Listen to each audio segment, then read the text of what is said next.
Wrap up that conversation. Yeah. Didn't wrap you up, did it? I'm gonna call to order this March 5th, 2020 Board of Supervisors Workshop. Karen, would you do the Pledge of Allegiance? I'll hold an invocation.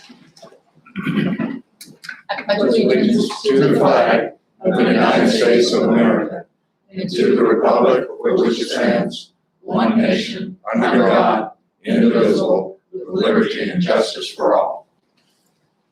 Dear Heavenly Father, thank you for another wonderful day in Powhatan County.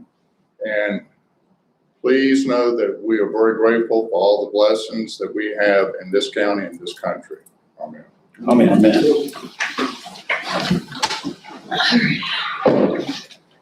Okay. At this point, to request to postpone agenda items, additions, deletions, changes to the order of presentation. If there are none, do I have a motion to approve the agenda? So moved. Second. All in favor? Aye. We'll open our first public comment period. Anyone wishing to come forward, please give your name, your address. Please limit your comments to 3 minutes. If you're representing a group, 5 minutes. Seeing everybody rushing to come forward, I'm going to close the first public comment period. And at this time, I'm going to suspend rules and turn it over to our facilitator, Mr. Ken Peterson. Ken, welcome. Yeah, welcome. Thank you, Mr. Chairman. Mr. Chair, members of the Board of Supervisors, county staff, and citizens of Powhatan, thank you again for inviting me in with this opportunity to participate in the development of a strategic plan. It's indeed an honor and a pleasure to be with you today. Just a quick reminder, I am a member of the Board of Supervisors in Goofson, but I am here today in my sole capacity as the head of Good Government Ventures, LLC. This is our second strategic planning session. What we'll do this evening is a brief review of our last session. And then for those that are following on the agenda from last time, that was items 1 through 4. Tonight, we'll start on item number 5 on the agenda. Where we left off last time, we covered agenda items 1 through 4 to establish a firm foundation on which to build the strategic plan. We covered things like the vision statement.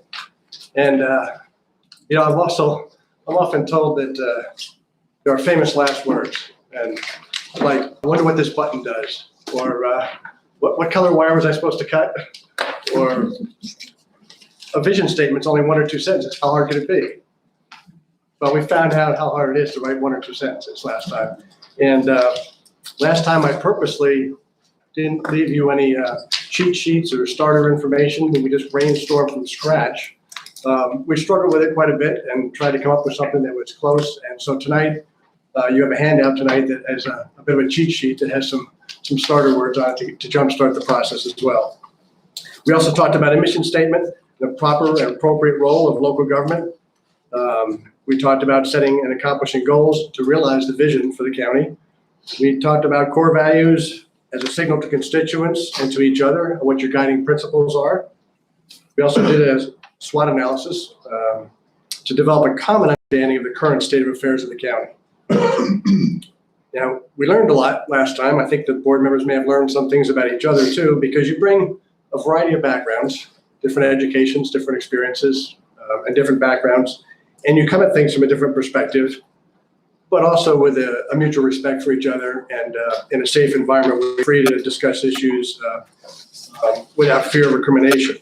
So a variety of issues came out in that discussion. I think you may have learned something about each other, but we talked about things like open space and dark skies, residential versus commercial development, the rural character, defining a village, no large PUDs, plans to develop, plan unit developments, no residents on Route 60, need to secure water and sewer capacity, transportation issues, congestion on the roads, broadband access, debt, tax management policies, personal rights and freedoms and protecting them. There's a variety of issues that came up on the table. I think you probably learned something about each other, about which direction you're coming from based on our comments. And the magic is that when you put all this together, this group as a team has all the bases covered. You bring those different perspectives.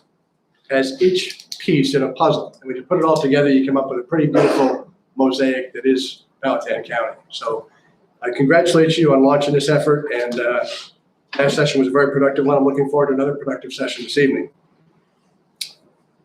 Now, I guess the place to start is where we left off. Again, I did hand out what I received from county staff as the initial draft of a vision statement, a mission statement, and some core values. And those will be at the top of the handout. So I want to pick up where we left off on the vision statement, because tonight we're going to establish goals and objectives that, if they're achieved, would accomplish those goals. And if those goals are accomplished, the vision would be realized. Okay, so we need to start with the vision to say, okay, what do we want in the vision? Then we can set goals that if we accomplish those, it'll realize the vision. And then we'll also talk about objectives that would lead you to accomplish those goals. That's kind of the broad brush on tonight's objectives. So with that, we need to kind of revisit the vision statement for just a few minutes. We won't take too much time on it, and see if we can put in the vision statement elements that that would describe, again, the 10, 20-year out Powhatan, what it would look like in the future. So right now, the vision statement, as the draft as it exists, is a picture-perfect community that exemplifies blending relaxed rural lifestyle with access to amenities and high-quality public services, where businesses flourish by day and at night stars are visible from every corner of the county. Ken, I'm going to interrupt you just for a second. Sure. I'm going to go back to motions to amend the agenda. Go back to the agenda, because I'm going to make the motion that we add a closed session at the end of this workshop, to me briefly. Okay. So I would like to make that motion now, amend the agenda to have a short closed session at the end of this workshop. Second. All in favor? Aye. Thank you. Sorry, Ken. Sorry. Not a problem at all. A little housekeeping. Yeah. The rules came back into play. Yeah. Rules matter. Exactly. So we can now take a stab at this? Yes, I'm going to assume that I'm not going to be fired because I'm pushing you on a vision statement. Yeah. Okay. Vision statement. Yeah, again, this is an absolute draft. This is not my words. These came from the county. This is your vision statement. Mark it up as you see fit, cross things out. I've put in below there some vision, I call them vision concepts menu kind of. This menu is derived from maybe a dozen other vision statements. They're just elements of a dozen other vision statements from other surrounding counties, some of which I think Bill Cox sent around some vision statements from other counties. I pulled these from additional ones in addition to ones that you sent around. So it's kind of just an amalgamation of concepts that, in case you wanted to include any of these in your vision statement, as a kind of a jump start to the brainstorming process, if that makes any sense. Ken, before we start writing, Sure. who's the vision statement for? Well, that's an interesting point. It is. It's not for me. Well, you've all just completed campaigns in which you went out and met with countless citizens, and they presumably were not bashful and shared their thoughts with you, and you've kind of collected the collective wisdom of the citizens of the county as an input, because it should be citizen-centric and citizen-focused. And so you, as their representatives, now bring that collective wisdom to this table to try to put together a vision that's consistent with what they've told you they'd like their county to look like.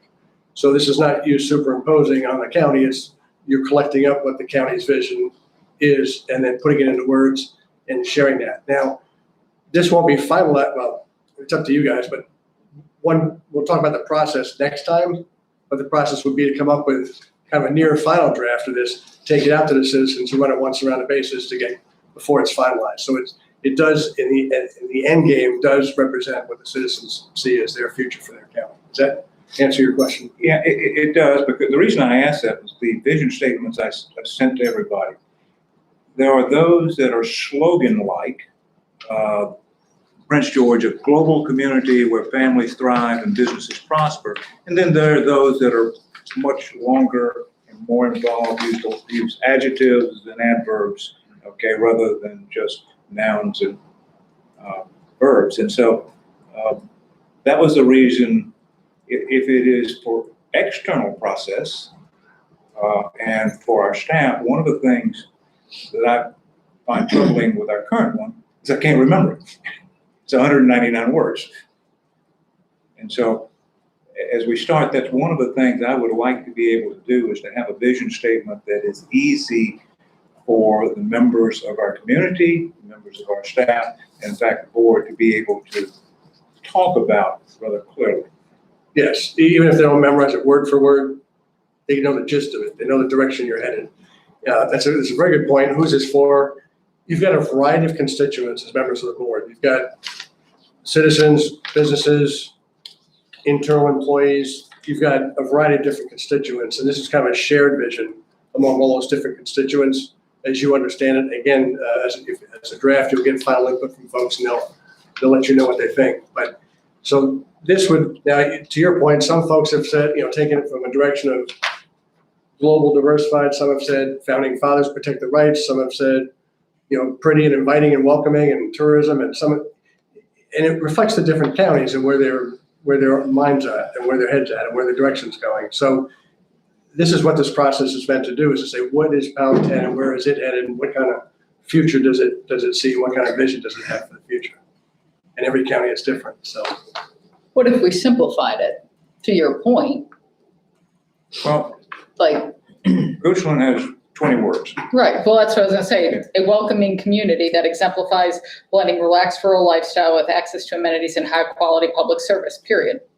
I mean, one thing about it, businesses, we can't really control whether businesses flourish or not. That's up to a business. We can make it business friendly for them to come in, but for us to put that in our vision statement, it's nice, but it's not something we can control necessarily. I would take out welcoming and put in rural, because I think rural has to be there. But you have that over there, rural, relaxed rural lifestyle. I don't like picture perfect. I just don't I like don't that like word. picture perfect. Yeah. If it helps the discussion, the things that I've underlined and the concepts that you weave in here, maybe from the menu or otherwise, I'm going to ask you to establish goals to accomplish those things. So where you say picture perfect, I'm going to say, how are you going to accomplish picture perfect? Exactly. So I've underlined things. So some of these are very easy to, rural lifestyle, you can be defined by density, by dark sky compliant lighting. There's a lot of different ways to define rural. Picture perfect's a little harder. High quality public services, that's reasonably easy with response times for fire safety and on-time graduation rates and those kind of things. But so just as a prompt, whatever you put into your vision statement, I'm going to We have challenge to you. be able to go back and say, how are we going to accomplish that? Yes, exactly. Okay. So make them somewhat accomplishable, definable, quantifiable, measurable, those kind of things. But having said all that, it should be aspirational. Mhm. It shouldn't be down in the weeds. It should be a big picture. This is where we ideally would like to be, kind of thing, unconstrained by what challenges you think might be to get there. So picture perfect comes out, is that, Yeah, I personally don't like picture perfect. okay, what kind of community? Close knit. How do you define that? How would I measure close knit? I'm going to just be a Yeah. nudge here just to help the thinking along, that's all. I'm not I want to move rural right up to the front. rural up to the front. A rural community?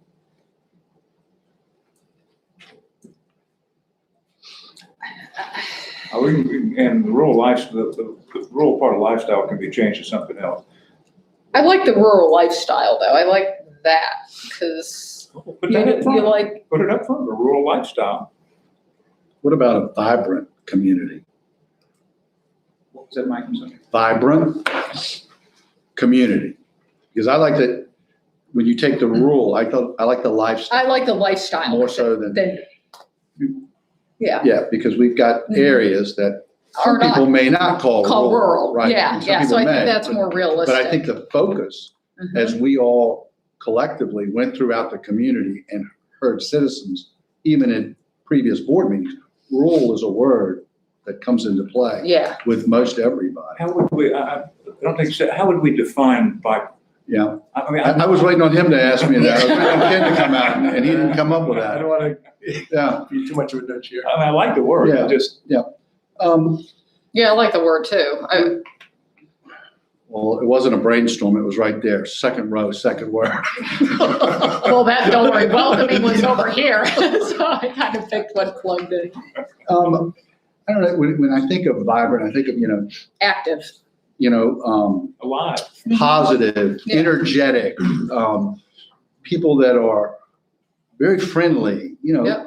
positive, smiling, happy. I like vibrant. Well, vibrant's a positive word. Exactly. And I am think willing to that's let vibrant sneak through. I like that, Definition. yeah. at this time, okay. Okay, a vibrant community, That exemplifies blending the relaxed rural lifestyle with access to amenities. Or do you guys like the access to amenities? That?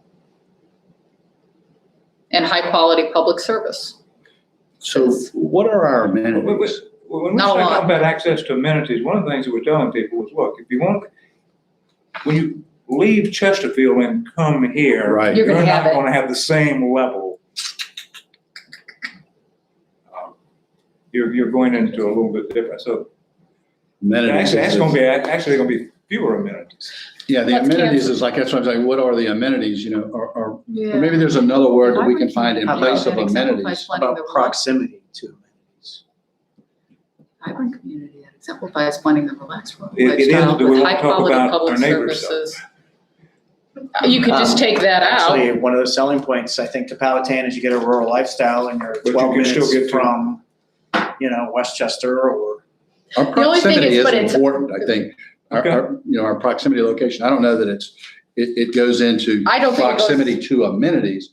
Because Because- our proximities are to My daughter was the just, working. well, my daughter was just saying this afternoon, she likes Powhatan because it's not the city, but she can get to those things. She sings in the Richmond Symphony Chorus, et cetera. She can get to those things fairly quickly. And she referenced another locality further, more than one county to the west, and said, I don't think I'd want to live there. That's too far out in the boonies. So Right. for her, this is a really good balance. And I think there's a lot of people in districts 1 and 2 that feel that way. I don't know, District 5, much different character, 3 and 4 to some extent, but.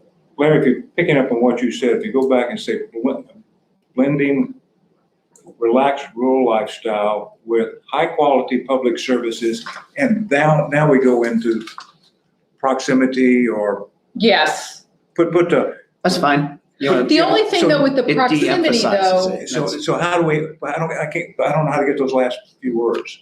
I understand what you're trying to the say. proximity, the only thing is it's Or really you could- Powhatan related.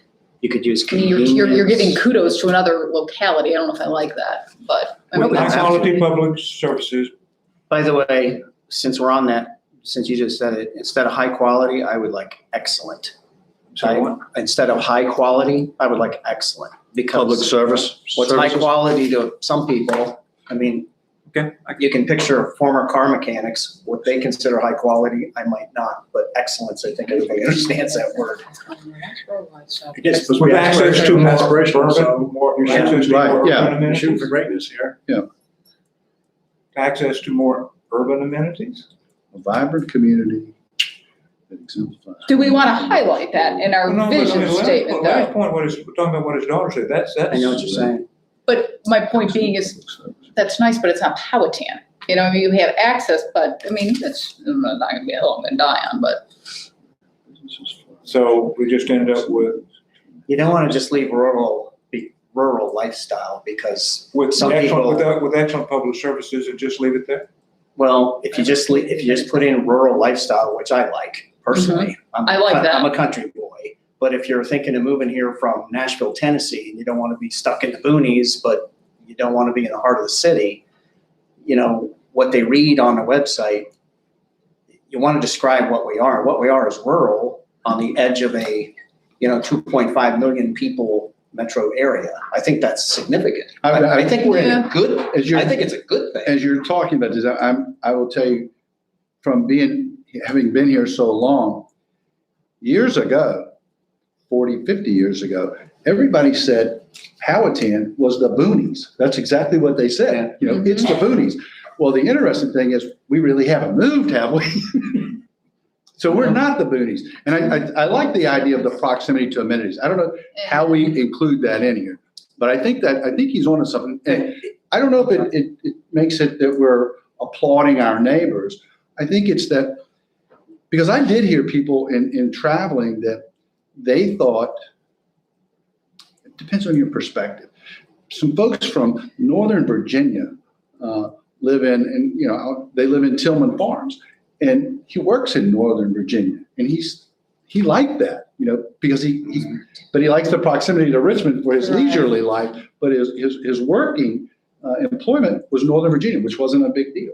Well, you're looking at one. Yeah. My job for 2 You decades did was in that. Washington DC. Right. I lived here, So I same thing. I think that, I think you're on to it with Well, the having the proximity to access. proximity or Excellent. access, however you word that, also contrast us, okay, it becomes a contrast, which we like, okay? We're Right. proud of the fact that we're not that. Correct. I'm with you. I agree with you. So and then- So rather Right. than us phoning someone else, it is pointing out the difference between us and what Right. we don't want to be, Right. in a very positive way. Right. Could you add that right after quality public services in close proximity to cultural and something else, amenities or urban amenities? More Like urban, more more urban. amenities, and then just end it at that? I'm okay with that. Except instead of quality, like I said, what do you think? You wanna use excellent, yeah. Excellent public act, yeah, With excellent public services, with access to, in close proximity. And I think, with the public services, we've got 95% approval from citizens in the survey, Well, of and- our services. You had a The business. sheriff's in here tonight, he wasn't here somewhere. Maybe he left. Well, don't tell anybody. We're out here hanging out here by ourselves.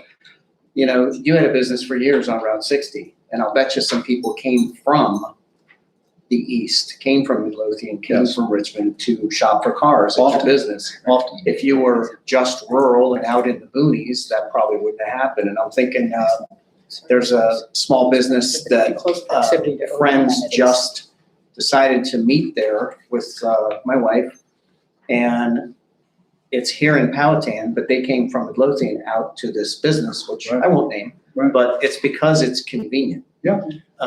Had we been 2 counties over, I doubt that would have happened.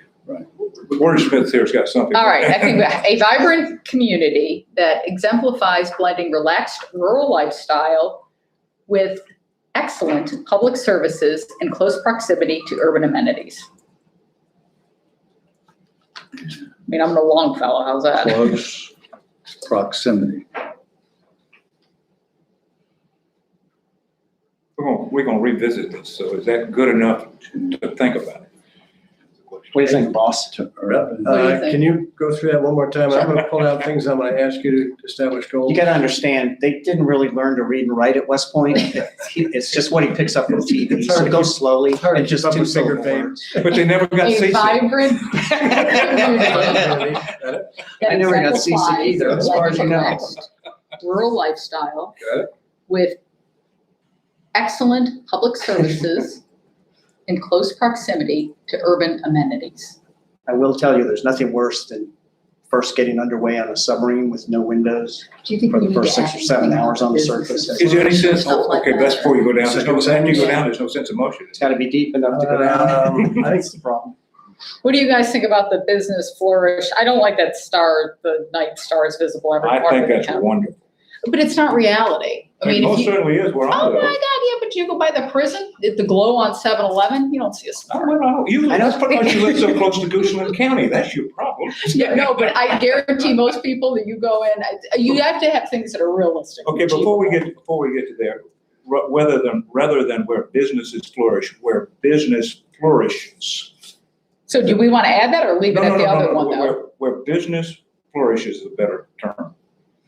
And Do we even need that? what, businesses? Yeah, that Oh, part, do you want absolutely. that section? Absolutely, because we've got to Yeah, talk that's about okay. business, because people I- tend to think of us not being interested in business. Right. Totally. But I agree with you 100%.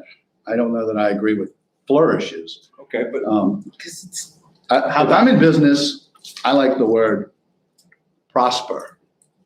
I like want that my he's business right. to prosper. yeah, Well, I want there's some similarities there. I mean, if we're saying we can't get into guarantee the- the business will flourish, then we can't guarantee it'll prosper either. I was more thinking, and you can consider it, I'm not want it, you got it, but welcoming to like-minded businesses or welcoming to complementary businesses. We may want some different businesses. Well, they'd be complementary to Powhatan. Okay. You know, they would Not to fit in. Powhatan, not the other business. In other words, you gotta, we were talking about balance last time, Ken, where, yeah, you want to be rural, but do you want to chase away people who want to plant a business here? Well, no, we don't, but we want a certain type of businesses to come in here, not just any business. So I think you have to put some kind of word in there, you know, like-minded or complementary, or, you know, I used to use the term Powhatan friendly. I don't want to vision But if the business flourishes Sure, or prospers, doesn't that say the same thing with fewer words? Like I said, that's not a hill I want to die on, but in fact, I don't want to die on any hill right now, but I do like the business prosper Prosper, thing. you know. I do like I mean, that. from a business Standpoint, that's what you want, right? yeah. and that's fine, but Powhatan has been seen for a long time as not welcoming to businesses, which is why I like the word welcoming. Why is it that it's been seen as not welcoming? If you had to try to pin it down. Because in trying, I mean, this is my take, in trying to stay rural, we perhaps, and I would argue we've done okay, we can do better, but the perception is that we have thrown businesses overboard and basically done the NIMBY thing, you know, in order to maintain our rural character, which is not really true, but it's the perception, and perception is reality. Sure, okay. How about where businesses are welcomed and prosper? Feel like welcome. Well, I kind of like the way it exists, of changing to prosper. I mean, if I'm you- fine. if- let me just play the other side of the fence for a moment. If we use welcome, the first business that doesn't come in, or that comes in and they get turned down or denied or whatever, you know what we're gonna hear at that point is, you are not welcome. Yeah, Well, that's why I I think said if you- complementary businesses. Right. but that even gets But a I- little what's a complimentary business? That's It's whatever the nebulous. people of this county say. That's what let it me is. see if I can interject here for just a second. We talked about flourishes or prosperity, and I'm gonna ask you to establish goals. And one of your goals is gonna be to make sure all the businesses succeed. And if businesses fail, is that a failure of yours?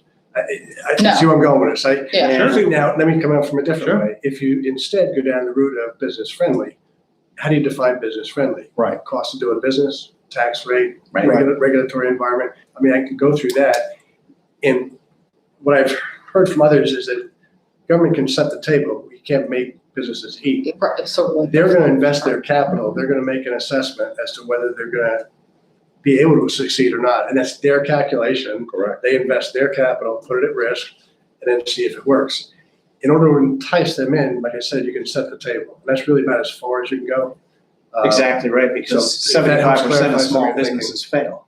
So In the first 5 years. Yeah, if we tell them they're I'll going back up You the say- conversation again and let you continue. If you say where business flourish, going back to that, then that has to do with the number of them that are here. And that is something we can count. That is something we can measure. or say something about business friendly. Ken, what Because that if is you said something something we said. about where businesses have the opportunity to prosper? Better?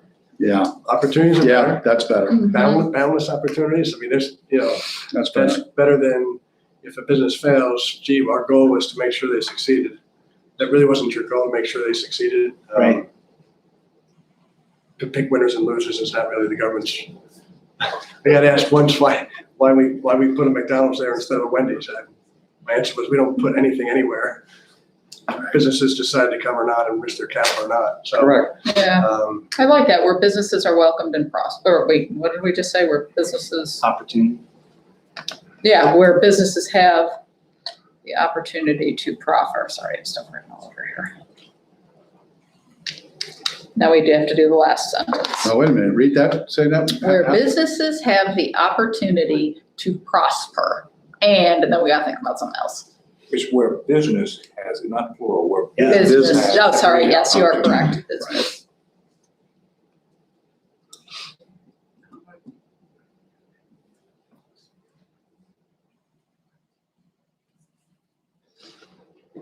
you have suggestions, write it down on a piece of paper and slip it to me. I'll say it. Okay, we're business. I told you there were gonna be a problem. I sat down.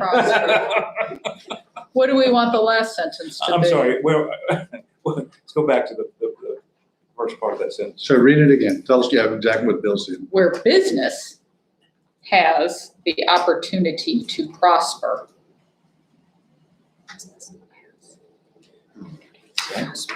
Okay, and let's say so. And stars are visible at night.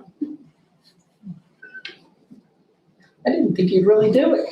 I like it. Where business can prosper. What do you think of my idea? What's that? Where business can prosper. Instead of all those words. I like that better. That's 4 I don't, words. yes, Can prosper. Can. I like that, Good that's better. suggestion. Good suggestion. Thank you. Yeah, Yeah. we're Yeah, Thank you business. very much. Because that takes the onus off of the county, you know, Yes. it puts it back where it should be. And I think that when you, And it's welcoming because statement. we mentioned it. right, Okay, Okay, read this. what's that? Where businesses can prosper and the stars are Keep 'em visible at night? where businesses can prosper And stars are visible at night. Bills into the stars. I have a feeling we have a star statement in here someplace. and stars. Are visible at night. Ken's gonna tear that one up, I can tell. I mean, on one hand, it creates a visual, creates an image. It isn't something that's really necessarily measurable. To every corner of the county, That part was bad. you might be able to find a corner where they're not, and Well, if you look at District 1 and Founder's Bridge, Exactly. so if it, You have the halo of Westchester Convent. so then how do you go out and fix that? in Kearns District, it's absolutely true. It's beautiful, except, you talk about Old River Trail. Yeah, and just like, people want parts of Seveland, and you do have the glow of the prison. You do. That's actually from some of the residents that have been a little rowdy. Business can prosper. Let me just write this up. It's funny though, because I do mention to people, we can see the Milky Way at night. When I lived in Chesterfield County, we could not. So ideas just keep pouring in. Starry, Do we want to say anything in lieu of are we, starry skies. or do we want to say anything about heritage, history, preserving history? I don't worry about it. We got just enough words. Okay. All right, but keep it simple. But services. When you get that finished, would you read the whole? Yeah, hang on a minute. I got this stuff written all over it. Community See if it kind of has the same exemplifies thing. blending the relaxed rural lifestyle, excellent public services, and You can shorten up close. at night, the stars are visible with starry skies. If you want to put, a dark skies Where stars are visible at night. component. Where stars are visible at night. Oh, instead, and scratch the every corner of the Yep, county. yep. Something like that. In deference to the people to the left and people to the right. So we are keeping the stars are visible at night. Is that a keep or a lose? Read us the whole thing. Okay. Because you've got it all written out, right? Yep. All right, this is what we have so far. Iteration 1. A vibrant community that exemplifies blending the relaxed rural lifestyle, excellent public services, and close proximity to urban amenities, where business can prosper and the stars are visible at night.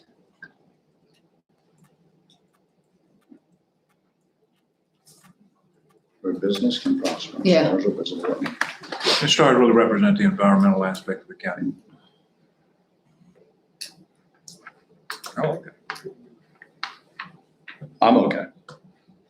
And I'd like to look at it, think about it. Yeah, Sure. but that's a good, I think it's a good place to be at, to now get dissected, and how are we gonna we can tweak it a measure little this? bit, right? How are we gonna measure this? Yeah. Absolutely. That's, I'll drink to that, Mr. Yeah. Powhatan. Okay, all right. we declare victory on that. No, we're not done because We have a preliminary draft.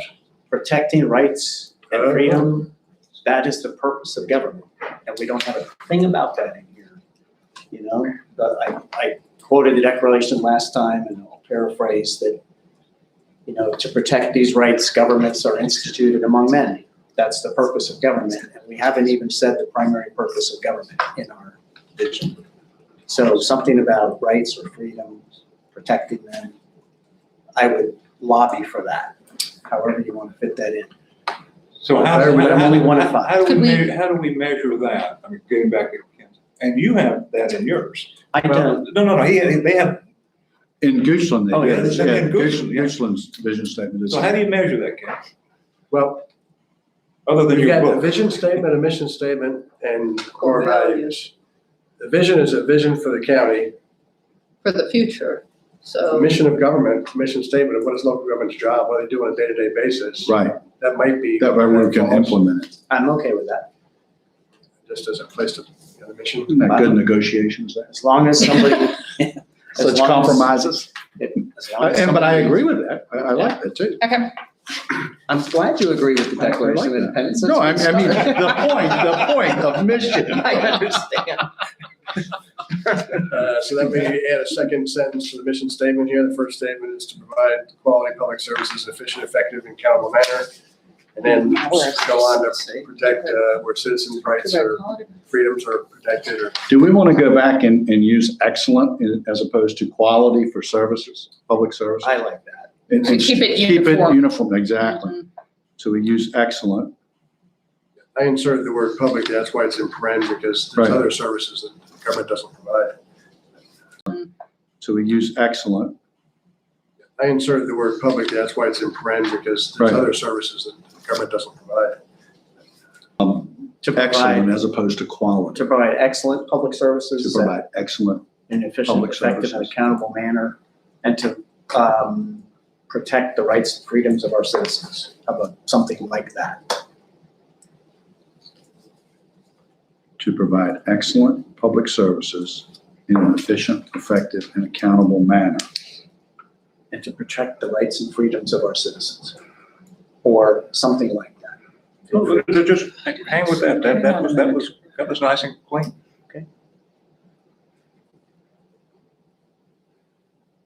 Yeah. That work? Yeah, absolutely. And to your point, how do we measure it? Well, we're making decisions. We recognize property rights. We recognize all the Bill of Rights as we make our decisions. So it's a guiding principle as much as anything that's measurable. We've got efficient, effective, and accountable. Manner. We haven't used the word transparent. That's, have that under core values. I was gonna say something Well, about there's that. another word that hasn't come into play. Okay. That I think needs to be in integrity. Check this out. A commitment to integrity, transparency, and providing quality services to all the citizens of Powhatan County. That's And then add this, what was mission the, statement. I don't know what it was. I just came up with it. We can add in Karen's thoughts. But I think that. I didn't know if it think was the a core integrity- value or if it was. What if you It's a core value, I think. Yeah. Yeah. Integrity, honesty, one of those. go down there, put it down there. So, Should we- did you write that one? I did. No. Did you write the mission that Larry said? No, I because like I ran your- I out like of your room. Ted had commitment. that one, yeah. All right, so it's to provide excellent public services in an efficient, effective, and accountable manner. And, we're using the word and, to protect. The rights and The rights and freedoms freedoms of our citizens. All right. Sounds good. They said it couldn't be done. Piece of cake.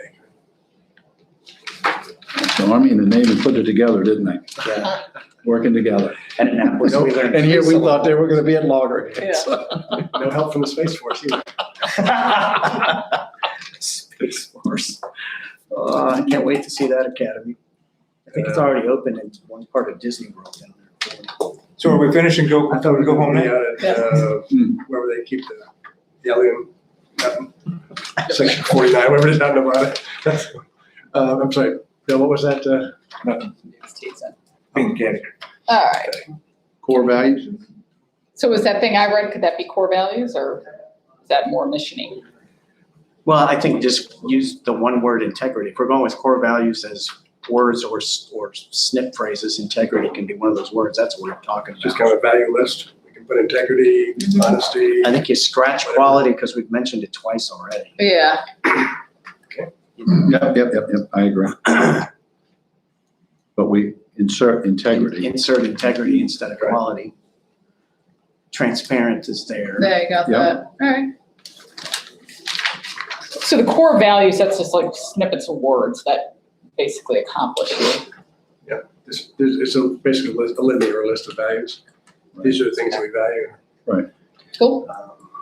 What are the core values now that are on there?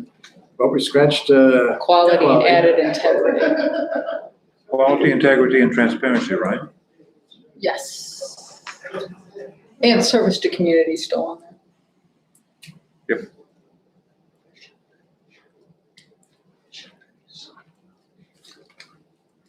you're gonna write all this up and then email it to everybody. Yeah. Gotta get a little organized. I'm gonna do that. I got this one. Okay, any other thoughts on vision, mission, core values? I think we've got something that's workable here that we can run forward with. Okay, And, perfect. I want to congratulate you on staying with it, because it's not that easy. Like I said at the beginning, 1 or 2 sentences, how hard could it be? But when it comes down to putting pen to paper, it can be more of a challenge than you think. I think I told the joke last time, Samuel Clemens, Mark Twain said that the paper called, so we need a column, and he said, if you need it tomorrow, I can give you 400 words. If you can wait 4 weeks, I can give you 10 words. And it just takes that much longer, so. Again, congratulations on that. So now the next step, what I'd like to do is, If we're going to use these, it would be useful to me if we could get them on a whiteboard and get them up there so we can look at it. that's a good idea. I mean, Um, we don't miss You want to any. write it up there is what you want. Yeah, so, yeah. We've got a vision, we've got a mission, and we've got a core values. It'd be good for everybody else to see around. Well, yeah, So she's done preparing it. Wait. and, but you know, All right. Here's the mission. There's that one. All right. And I'll write the other one so the quasi neat.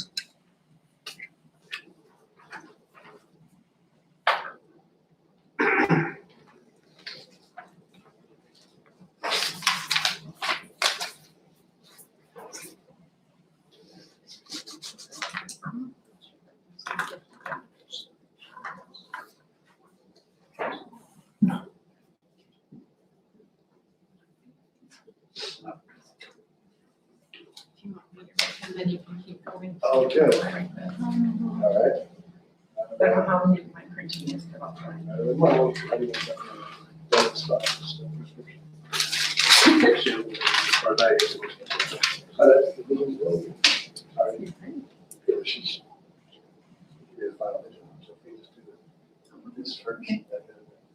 vision is being scribed by a lefty.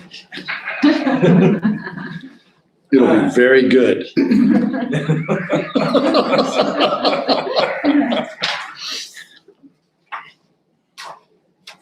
Would you say the relaxed rural lifestyle or a relaxed rural lifestyle?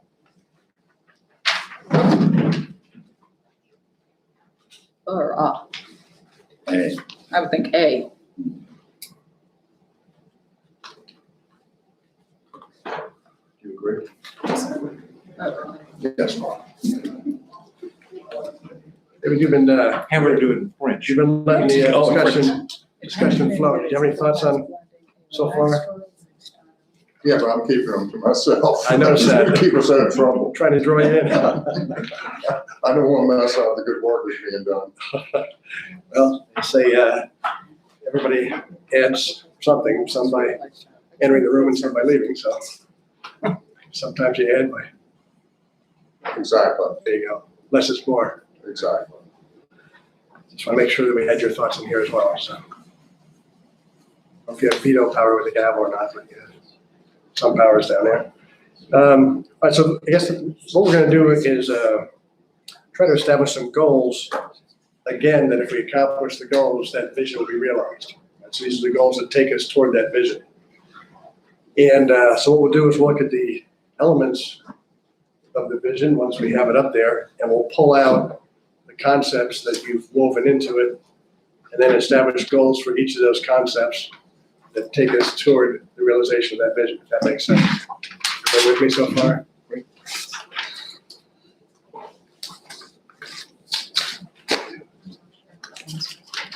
Oh, it's not 9 inch?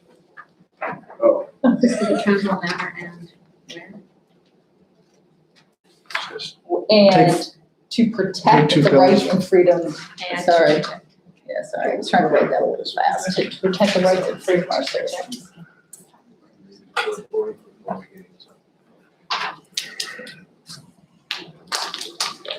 while she's doing that, were there any other feedback or thoughts from our first session?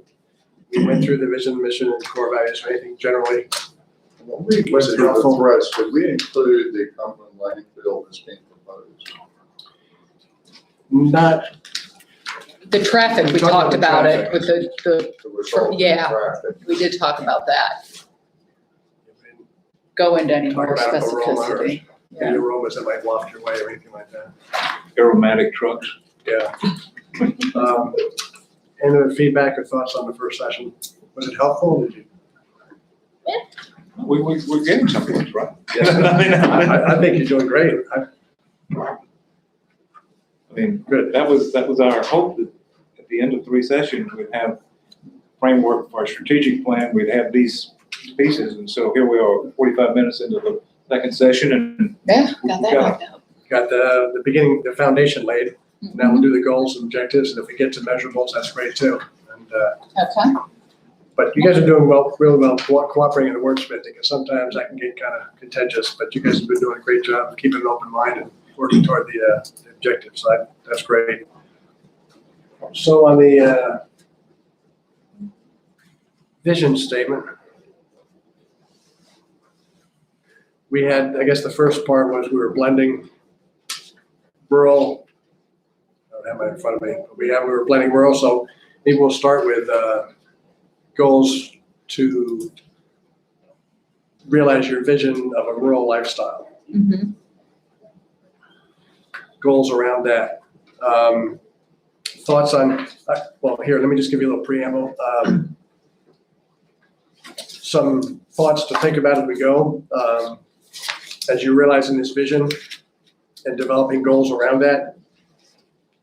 I put some potential goals down here at the bottom of the handout with a little hint, a helpful hint that says to think about the core government services. By that, I mean, if you take the pie chart of your expenditures, where the big slices are. And it's gonna be education, public safety, those kinds of things. So if you establish goals around those primary objectives and core services that you provide to take you to that realized vision, I'd also encourage you to consider the various constituents that you have, large landowners, business owners, citizens, and then your internal constituents as well, employees in the workplace environment, not just your external constituents. So think about all your different constituents that you're trying to provide these core services to in those primary areas of government service as you think about taking you toward a rural lifestyle, for instance, or realizing the vision. So as you're coming up with goals, think about a rural lifestyle. You want to exemplify a rural lifestyle. So what kind of goals should you set that if you accomplish those, you would preserve or protect or create a rural lifestyle that you could all be proud of? control measured land use decisions. Okay, land use is an excellent one. With concentrated commercial Right. areas, Mhm. or limitedly. Yeah, so good stewardship of natural resources or land. And then as soon as I get access to a whiteboard, I'll start writing some of this down, because I'm gonna say, okay, if your rural lifestyle is your vision and one of your goals is to be a good steward, then we're gonna come up with some objectives that would lead you to deciding that you're being a good steward. So, because it's all gonna be connected up, up and down, and Thanks, Ramon. that's great, thank you. If you were right-handed, we could have seen all the time. It would have been neater. Everybody see all of this? I don't know. Great job. There's our vision. Here's our mission. Here's our core values. Yeah. Doctor's prescriptions, take 2 pills every 4 hours. I can read this better. So what we're gonna do then, we're gonna take pieces of the vision out. The vibrant community exemplifies blending of rural lifestyle, right? So there's gonna be some goals there. Excellent public service. Services, make that Services, plural. plural. Yeah. There's gonna be another one. You can't change your proximity. Business prosper. All right, we're gonna figure out how you're gonna set the table for businesses to attract and retain and prosper. Stars, you really can't change much on that. So I think you've got at least 3 good goals here.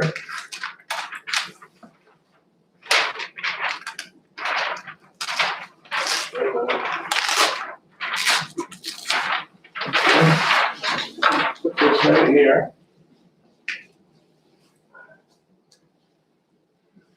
Okay, we'll start with the first one, rural lifestyle.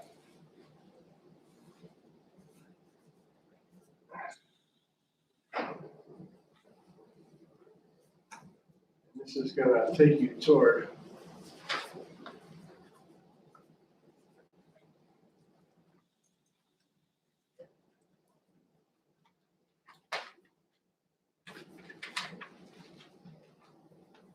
okay, so what goals would you set up that would take you toward a rural lifestyle? Good stewardship, natural resources or land management, or how do you want to? Appropriate land use, I know that's a little bit, that We'll just do land use. targeted growth in specific areas, preserving open space. Then we're getting down to maybe objectives.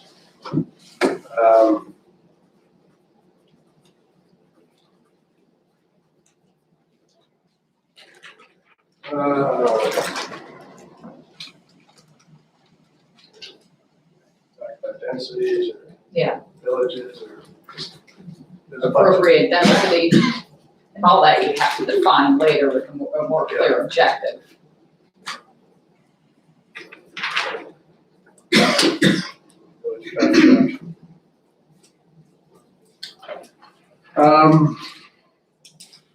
Okay, so being a good steward of, or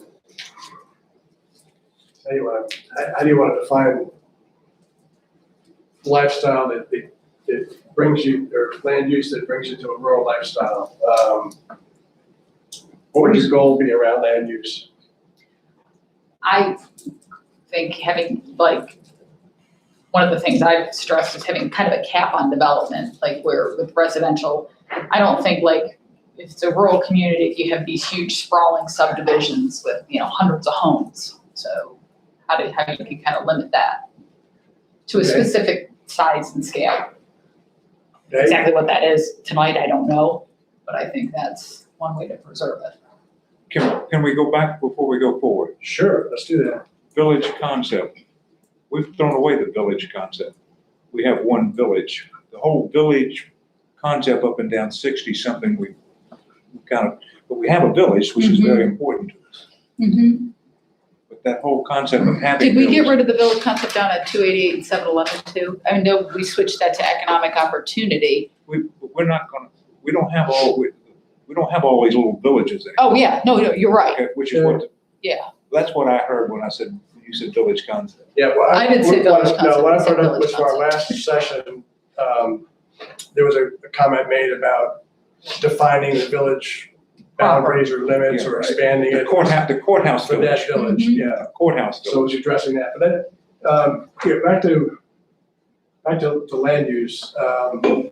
If you accomplish these goals, you'll end up with a rural lifestyle. So is it, sometimes people use words like smart growth, balanced growth, intelligent growth.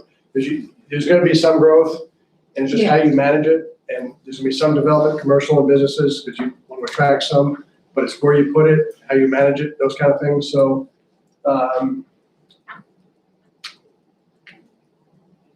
you can introduce something like appropriate land use or land use management practices or or policies, or, you can use words like that to define.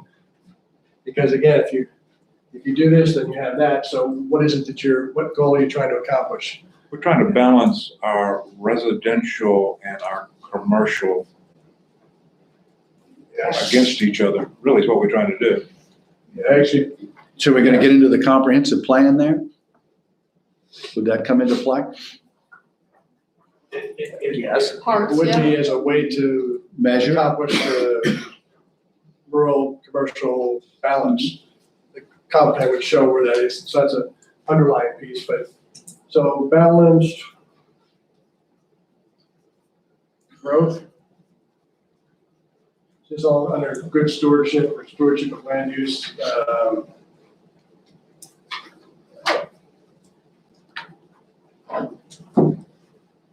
Yeah, I mentioned good stewards of natural resources, land being one of your natural resources. So balanced growth.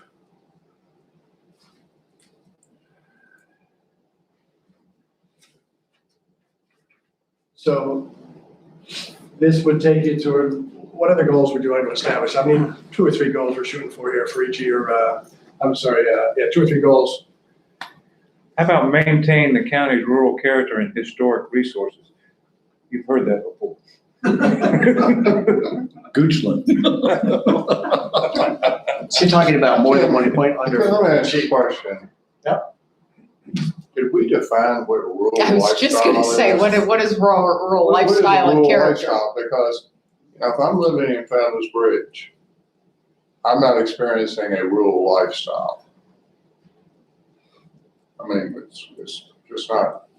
So if you're gonna have something that's, a descriptor of the county as a whole, how does rural lifestyle cover all of the county? Because we've got different parts of the county that are substantially different. 90% of it is not different.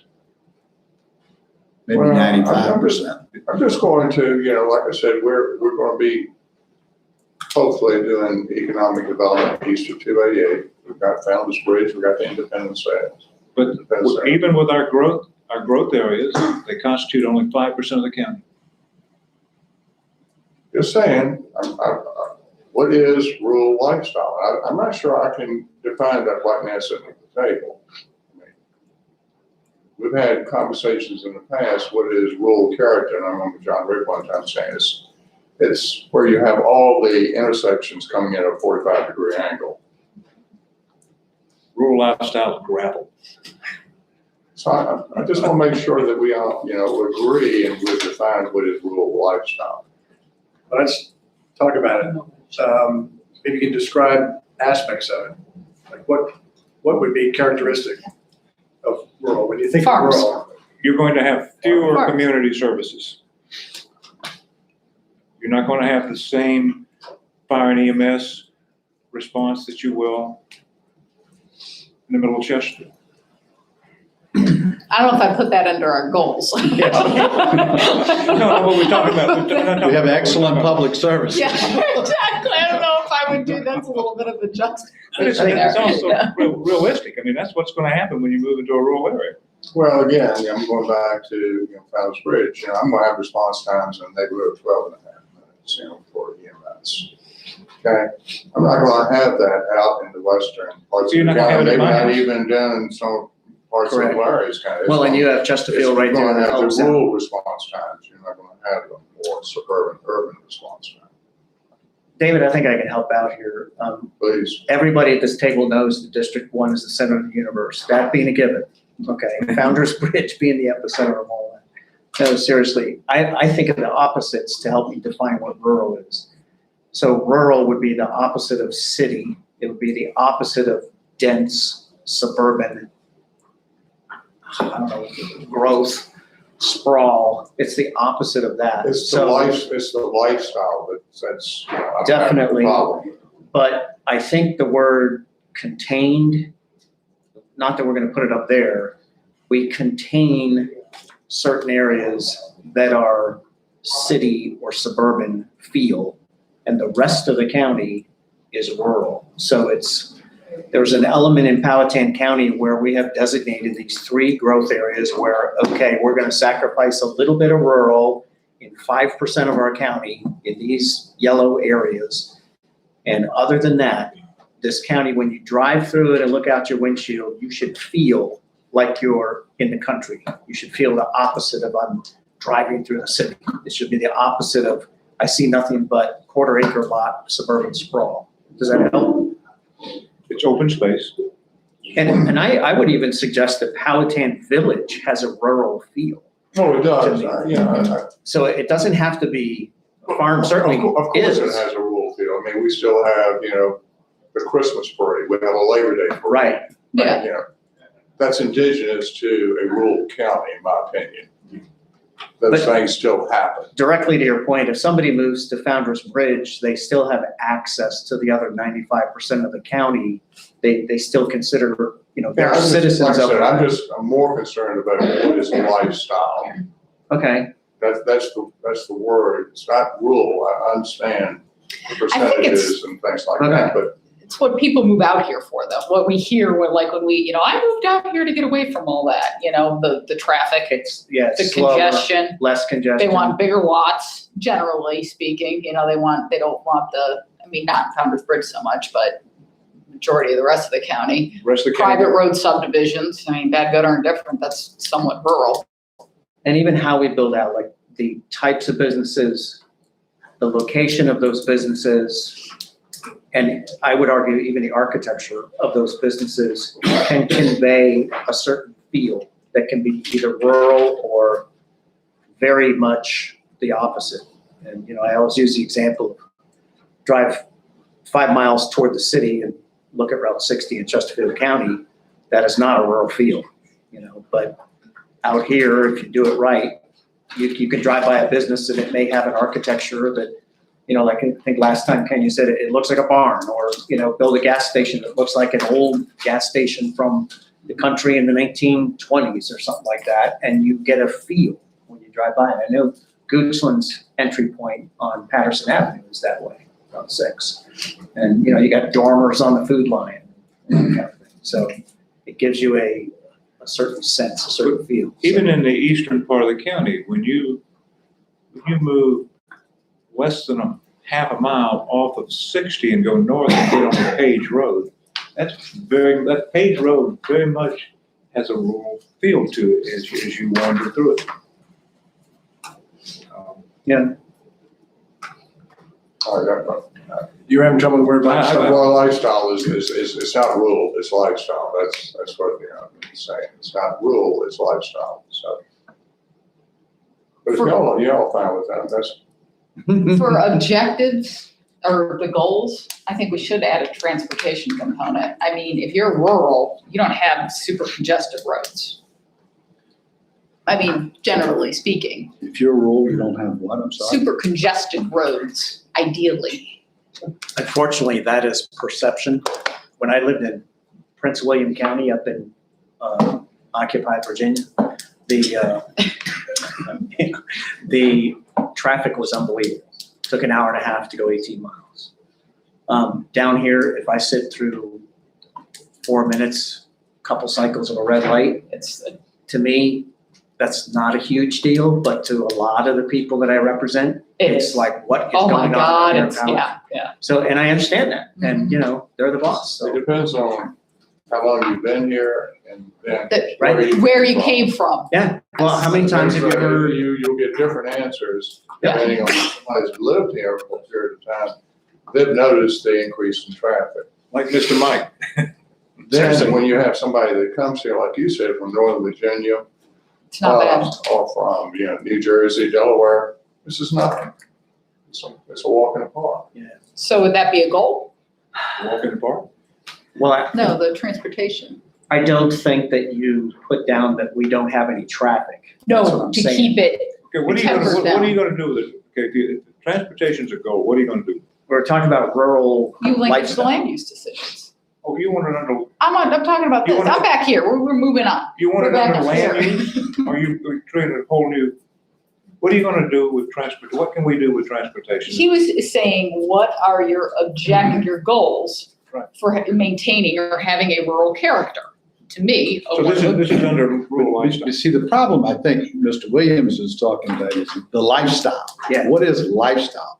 You know, rural, well, do we rural want to, character. if not, then we and- can, then we'll and go rural back to lifestyle, the vision statement and totally change Right, it. no, I mean, so I'm- that, do you want to go back to the vision statement? No, I don't. I Change like, that. I like. I I'm like okay with the it. I like lifestyle. it. I like it. David said on a good point though, and you just pointed out, if you have trees on the side of the road and, you know, the gas station looks like an old gas station and the, you know, Southern States looks like a barn and all that, but you've got a 3-mile backup at the light at Stade Mill, that's not a rural lifestyle. I agree. It's more than just what you see. But the reality is you're on your telephone. It's how you're living. It's how you're living day to day. I completely Where are you? Where is that happening? Straight now. Believe me, I've waited at Stade Mill more than 2 lights to get through, to turn left from Route 60, trust me. So I do that almost every day. then, let me just ask this question.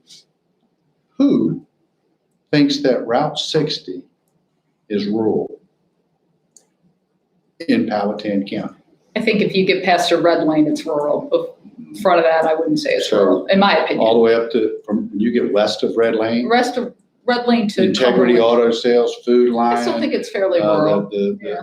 The shopping center there with the healthcare, Plainview, Yeah. we're rural. Well, not- if you want to compare it with Chesterfield Mall and the series of stoplights running down the length of Route 60, Mhm. you take that picture and then put it against Powhatan County, it's Yeah. a different picture. Yeah. Let me see if I can maybe interject here to rope us in. I let this go on because it's fun and it's healthy and it's just, we're brainstorming. So we're not getting anywhere, right? And he goes back to Might beach and do. boy, you used to see these knuckleheads on the other side of the river. Right? Not a chance. I tell good things about you guys. It's just a lot of fun. All right. I'm gonna, maybe we can break it, rural lifestyle into rural and lifestyle. And by rural, you're gonna talk about densities, traffic patterns, dark sky. Lifestyle, you're gonna talk about equestrian, outdoor activities, kayaking, community, that kind of stuff. So I think that's, if we can define rural, then we can define, Lifestyle. but trying to put them together, it just gets a little awkward maybe. So now, one way to do it is, how do you know if you've maintained Powhatan as a rural county? You know, some counties have taken an approach of, well, 85% of it's gonna be agricultural, open space, land use. The other 15 is gonna be, Right, so define it. so then we can measure, you know, every year, okay, we're either still rural as we've defined rural. And then how do you maintain 80% of it? Well, you go through your comp plan, your land use, you know, your policies, that's how you kind of maintain and cluster the 15% where you want it and keep the 85% the way you want it, or whatever number you come up with, 90, 10, 80, you know, whatever. But the idea is you can measure this and you can measure this, and there's different ways that you can accomplish this and this by, again, your comp plan, other policies and your zoning, and there's a variety of different ways you can accomplish these things and make them happen, but trying to put them together was a little awkward. So does that make any sense to break them apart and say, okay, we're gonna, Powhatan's gonna stay rural. Well, how do you define that? What percent rural, that kind of stuff? Or, and then how are you gonna do it? Well, it's easy, zoning, comp plan, all those kind of things. But we want to encourage rural lifestyle, equestrian, kayaking, hiking, biking, trails, you know, all of that outdoor activity type stuff. And you can put all that in here and you can measure yourself. Well, did we add any trails? Did we add any acreage? Did we add any boat ramps? What did we do to accomplish that lifestyle? Does that make sense? I like that. Yep. Makes perfect sense. Okay. So the goal then, we're taking rural lifestyle as a piece of the vision. And our goal one would be, you're really gonna have a couple of, let's call it Can we go back and call with goal one a vibrant, picking up in there, a vibrant rural community, and then all of these things break down underneath it, rather than trying to put rural lifestyle in the goal title? yeah, so rather than do that, somewhere in here, the goal would be ran out of room, so I'll put it down here. The goal would be, Just a pick it up. vibrant rural, Vibrant, yeah, vibrant rural community, the first three, up right up there, okay? So you're saying get rid of the word lifestyle? Getting rid of the rural lifestyle together, just exactly what Ken said. You call it vibrant rural community, and then underneath that you have rural character and lifestyle separately. Can I- I'm just trying to get out of the box of having the two together. Yeah, the only, I like rural lifestyle, but that's, the reason being is like people that live in Aston. They kind of consider that a rural lifestyle because it's not, they're not like right on top of each other and, you know, in a rural community, I think is more like way out in Fifth District where it's. I live in it's sprawling. over 100 acres by myself. Yeah, like that's, so that seems to me more of a, I think rural lifestyle is a little more encompassing of the community. I don't have any problems with it. Yeah, a vibrant rural lifestyle, and then we'll, underneath that goal, we can call this an objective. Number one, objective. Number two, underneath the goal. So the goal is, so from the vision, exemplifies blending a relaxed rural lifestyle. So we have a vibrant rural lifestyle as the goal, first goal out of the vision. And then underneath that goal, you can have objectives of maintaining the rural character and promoting a rural lifestyle. Ken, a little editorial thing here. We Yeah. have vibrant rural lifestyle, but the vibrant came from community up there. Is that intentional? And the very first sentence that you're looking at up there, there's where vibrant is. And that's different. So vibrant and relaxed. They're not quite the same to me. So I just want to make sure you're putting what you want to be putting. You want to take vibrant out? Just leave the rural lifestyle? Yeah, And then I if you mean, that's want, what Karen wants, that's fine. you want to leave relaxed and vibrant in your mission. I think so. Nobody wants to go back to the mission statement, do they? Let's just leave it there. Yeah. Okay, that's fine. And again, this is still a preliminary draft anyway, Right. so, okay. All right, so your goal then, goal number one is Back to the one you originally wrote it. rural lifestyle. Right? And then your objectives underneath. I like that better. All right, so your goal is rural lifestyle. And we're just gonna, this is confusing. And your objectives underneath that are gonna be the maintain. rural character and Rural then how to do character. the rural lifestyle. How many objectives are you looking for each? I mean, what's 2 or general? 3 for now. You can always add or subtract later, but just, so if you had a third one or, Okay, you know. so for the rural character, would that be something where we would put open space? Now underneath here, I'd like to get through maybe 3 or 4 goals today, maybe a fourth one, you know, pulling to these pieces out today. So maybe we'll postpone what I'll call measurables underneath these. They can tell you whether you're making progress or not, because eventually you're gonna wanna loop back and provide citizens a update an annual report, whatever, and say, are we making progress toward our goals or not? So then you'll need some measurables underneath that and specifics. Some of them will be So, Ken- short-term, some will be long-term. so under rural character, one might be, the county will be no more than 7% density growth area, right? The overall density of the county would be Something like that. under Okay. whatever. I get it. Sure, those would be your measurables. And then you could put these measurables in what I call a dashboard. Like when you drive a car, you see, am I full of gas? How fast am I going? And you could say, okay, we want to be 7% density, where are we? Well, we're at 10 now, but we're heading to 9 or 8, and you know where how close you are to, where you want to be. So, yeah.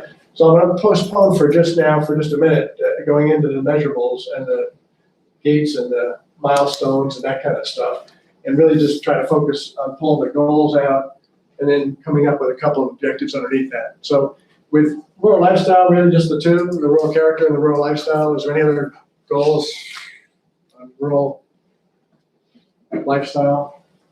That's pretty much it. Anything else? Okay. depending on you. So if you maintain the lifestyle and the character, then you'll accomplish this part of your vision. Right? Yep. See how this all Mhm. goes together? Okay, let's call that a success on goal number 1, and we'll come back if we have time toward the end and add some measurables. And if not, there's always the next session, so.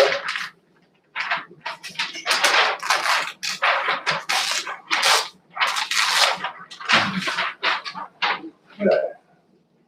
We have goal number 1. All right. Goal number 2. Excellent public services. Excellent public services.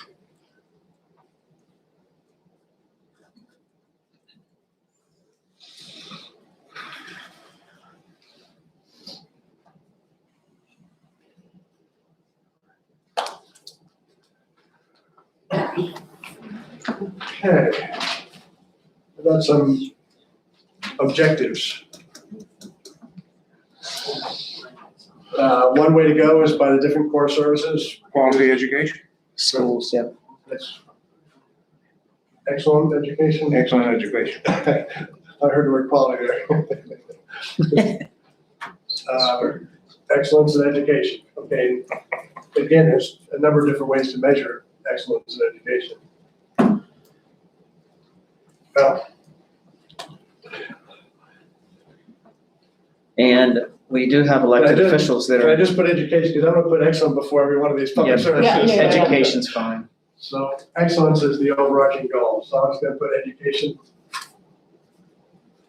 And Ken, we have elected officials that are the school board, and they Yes. have more direct control over that outcome than we do. We push a big bag of money over toward them, and then, you know, they represent their people, same people we do. How, you know, earlier, about half hour ago, you were talking about how much control you really have over that, you know? So can you weigh in on that just a little bit? Sure, that's a good Can- point. Can we guarantee we'll have great education if our school board does things that we don't think, you know, are the best We way? provide the funding I would, for quality education. I would suggest just measuring yourself on things that you can control. Right, And there are things under education that you have some control over. For instance, if you have a goal of classroom size not to exceed 20, the classrooms have 30 in each of the classrooms.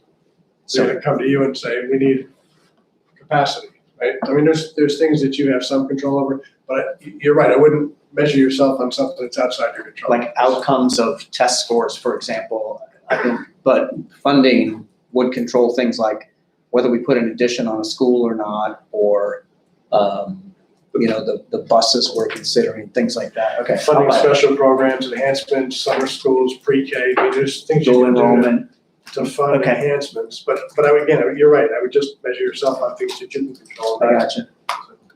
Bill, you had a thought? Okay, sorry. David, you're just thinking at 100 miles an hour over there. Excellent public services, one of the goals I would have is to retain, possibly grow our volunteers in the county. Volunteers, okay, you're thinking fire rescue, or you're Yes. thinking just more broadly? Is that, Fire rescue. is that a subset of public safety? Yes, So public safety is the goal, and we'll have, that's an objective underneath Yeah. of it. Again, excellent is implied. And of course, this would include both sheriff department and Right. fire rescue. It's getting worse. What are the other big slices on the pie that you guys, for your expenditures? Education, public safety, Parks, Parks and recreation. Parks and Rec. Parks and Rec? Again, that's gonna feed into your lifestyle at some point. So we'll just do Parks and Rec.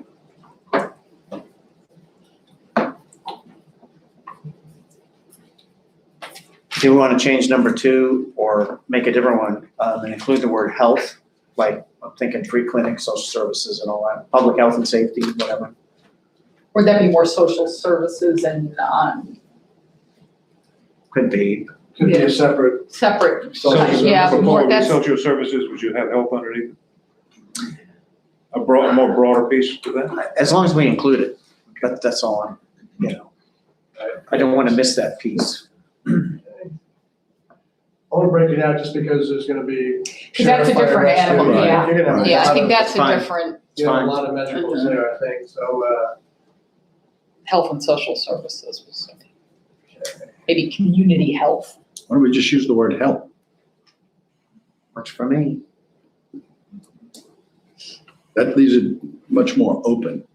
Yep. To a lot of things as opposed to you drilling it down to.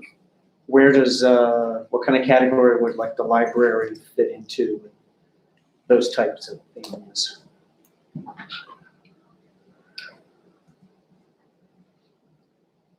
Parks and recreation. I mean, I don't know if library would be recreation or.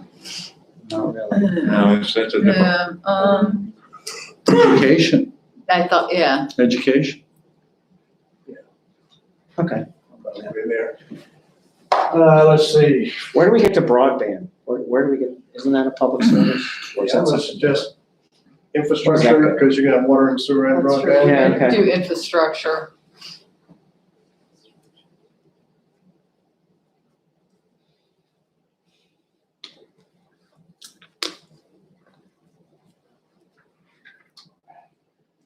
That's gonna be your water, sewer, and broadband, and power, and all that. Let's see, what else? Another one that you have limited control over is transportation. VDOT's got most of the control over that, so I don't know how you wanna measure yourself on. What did you say? Transportation. VDOT has control over what? Yeah, but Transportation. the PDOT's got a lot of control over, our roads, because of the Byrd Act of 32. But that said, we have control over our land use decisions, and we are the ones that should be linking land use decisions with transportation. So it should be back over here? Transportation. It'll cut across your lifestyle as well, but. I'll put it on I think it's under- It's What about- still a what- public service.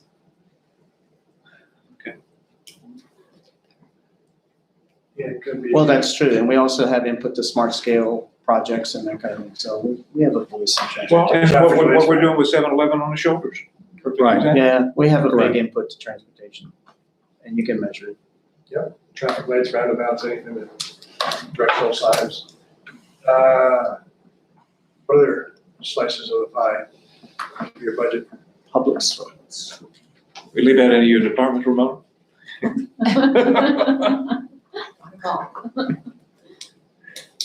Let's see, It's a robust list there. okay, well, we can always add to it if you think of anything else. And again, if we have time, we come back and do some measurables on how you know if you're doing a good job here or not. But for right now, we'll try to get the goals first and come back to that.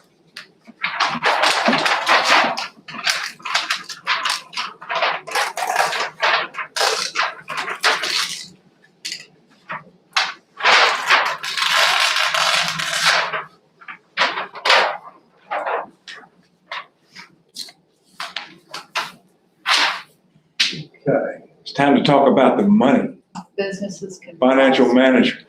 Yeah, we're getting it. Cheat sheet there. Goal 3. More goals than usual soccer game, right? Goal number 3. Business. There's a bunch of them prosper. here on your cheat sheet too, so education, public safety, fiscally responsible financial controls, that kind of stuff. Certainly you have some goals in that area. Want to go there next? Yeah. Are we gonna do the business prosper, or what are we gonna do? Are we going off our vision statement? Well, we can generally follow this, so we've Yeah, got excellent public service and business. So are we talking about being business friendly and having them prosper and all that? I switched it to the whole financial management piece. I mean, we gotta start talking about money here at some point. Yeah, and there's nothing wrong with having a goal that's not expressly mentioned Okay. if it supports these other goals. If you're Okay, a good steward of your financial resources, you can afford to invest in schools and transportation. It kind of cuts across, so there's nothing wrong with, you're not tied to this, but the idea is that if you accomplish this, and the financial process that leads to those things, it's all gonna get you there. That's Well, what. if you don't Can't have do any of it financial- without the money, Yep. period. So Yeah, if we don't have the Financial money, the money. rest of the stuff isn't gonna Correct, happen. but you gotta have the money. financial management. So I put the word excellence in there as that applied. Just put financial management for now. All right, David, this is where you gotta start talking. You lecture us all the time.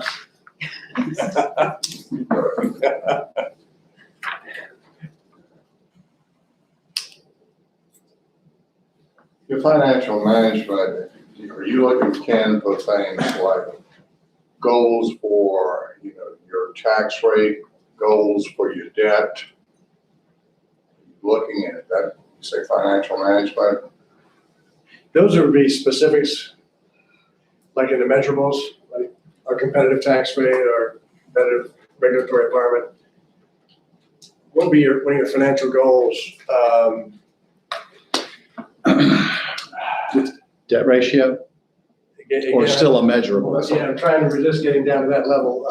We're spending a lot of time talking about long-term financial planning. Yeah, here I'm thinking, I don't know if you have a financial policy statement that has things in it. We but have financial policies, just like you do. I would say Governing. robust financial, whatever, develop. So But you don't want to get financial- into the specificity of the actual objective that we may have going across the next 4 years. Not yet. Exactly. So maybe your objective number one would be to, appropriate financial policies in place or something like that, your policies, which in that would include, debt service shouldn't be more than X% of your budget, shouldn't be more than X% of your assessed value. Those kind of things would all be in the financial policies. So you can revisit them and make sure that they do what you want them to do, but I'm gonna put financial policies here for a minute, and then I want to discuss that for a second.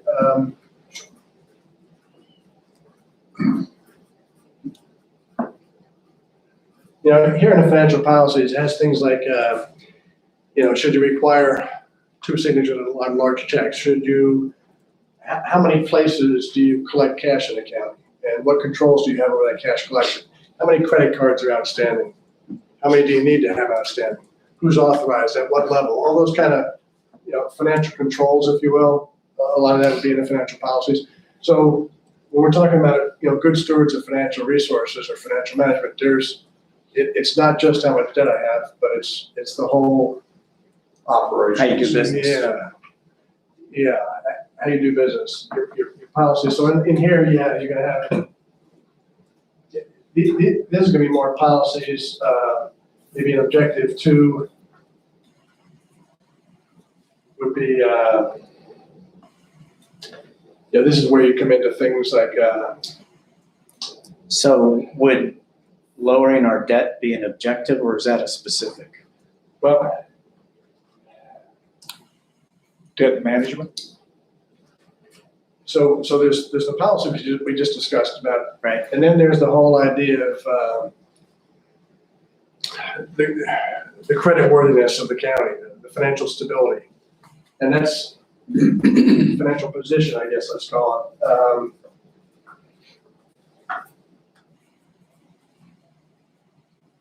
Because you want to be good stewards, you don't want to go bankrupt, you don't want to overborrow, you don't want to overextend, you want to be prudent, you want to do all those kind of good things. And you can measure all those things under financial position of the county. So this is where your debt ratio, that kind of thing would come in. Now, another one might be, and I'm just thinking out loud here, but if you want to attract and retain businesses, the cost of doing business. So some of the cost of doing business is going to be the taxes and the fees and the expenses and that kind of thing. So you've got your internal policies, you got your financial position, and then you've got, Would it be like revenue streams, or is it not that potential? you might want to diversify your revenue streams, to overly concentrate on one source or one company or one business. And, so you could put, business friendly under here, we're gonna get to that in a second.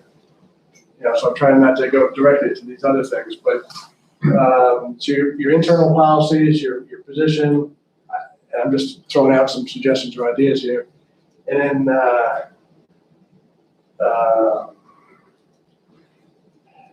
Diverse economy?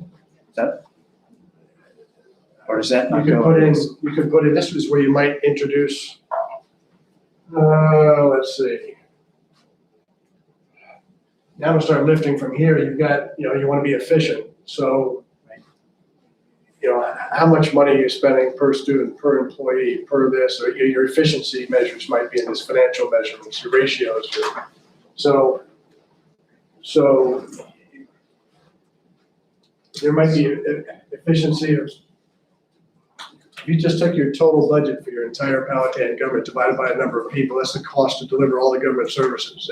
Just measures like that say, okay, Financial measurability. efficiency of measurement. So it's the bang for the buck is what you're talking about. Yeah, right? this might be where you measure efficiency. Okay. But there's a bunch of different ways to measure it, how efficient you are at providing, but financial ratios are one of the ways to measure efficiencies, I guess. Because it is one of your missions is to be efficient, so how do you know if you're being efficient? Right. And it's the bang for the buck, that's the efficiency measure, right? So this is called efficient government or efficient measures or, Well, if you're gonna put efficient in there, you're gonna have to put effective as well. yeah, I mean, effective, obviously, I mean, you can be efficient, but you might not be accomplishing your goal. and you can be effective and not be efficient if you just, I mean, that's why you have both. That's what I'm saying, you have to do both, don't you? Yes, well, your mission is to do both. Deliver high-quality services at a very low cost.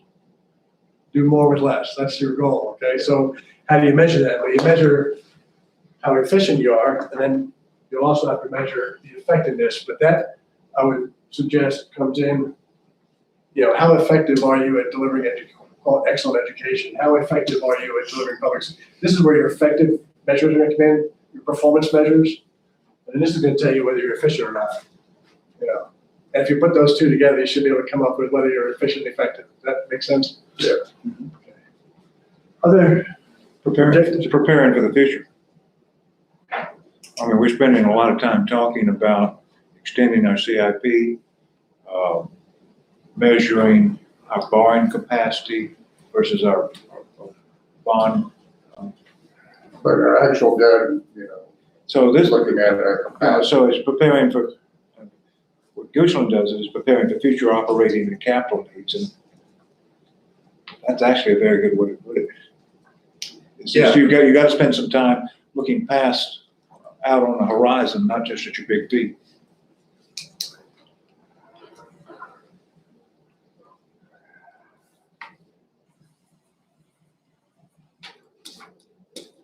I'm going to put budget and CIP, but it's really your allocation of financial resources.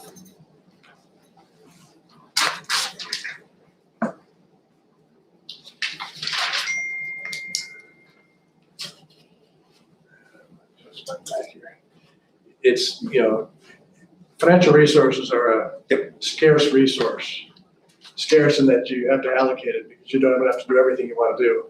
And so there's got to be a process or a measure as to how well you do that. So it's forward-looking. It's how do we take what limited resources we have and allocate them in the best possible ways. That's a financial metric goal. All right, is that pretty much it for the financial side of things? It's fine. Okay. Mr. Chairman, how are we doing on time? I think we're going to take a break about halfway through. Are we almost halfway through? Well, you're at 7:25. We should draw this. 5-minute break, you think? Short break. Yeah. Short break? So, Second. Great, thank you. Thank you, Mr. Chairman.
start again.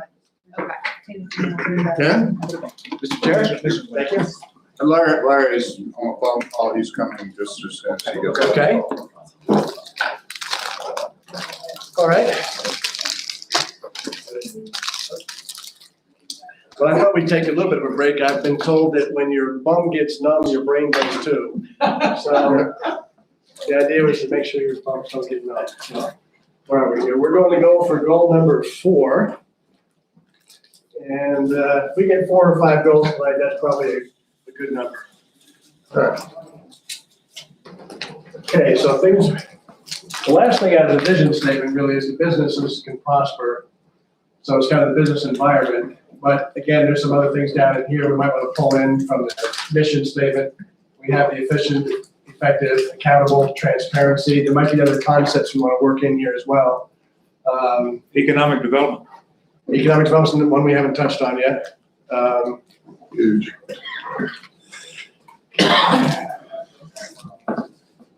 And we'll be able to put the businesses under that.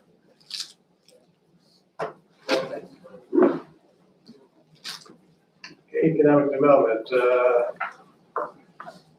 business-friendly environment. You want to, is there some things that can go under that you can possibly measure and, Yep. I've heard that from Larry, who's not here, that one of the perceptions was that perhaps you weren't as business-friendly as you could be, as a perception, maybe not a reality, but either way, it's an area that you can focus on. So how do you measure that? Whether you're business friendly? Yeah. All kinds of ways. It's only the beholder, right? No, I would say cost of doing business. What's the cost of doing business in Powhatan versus Chesterfield versus Goochland?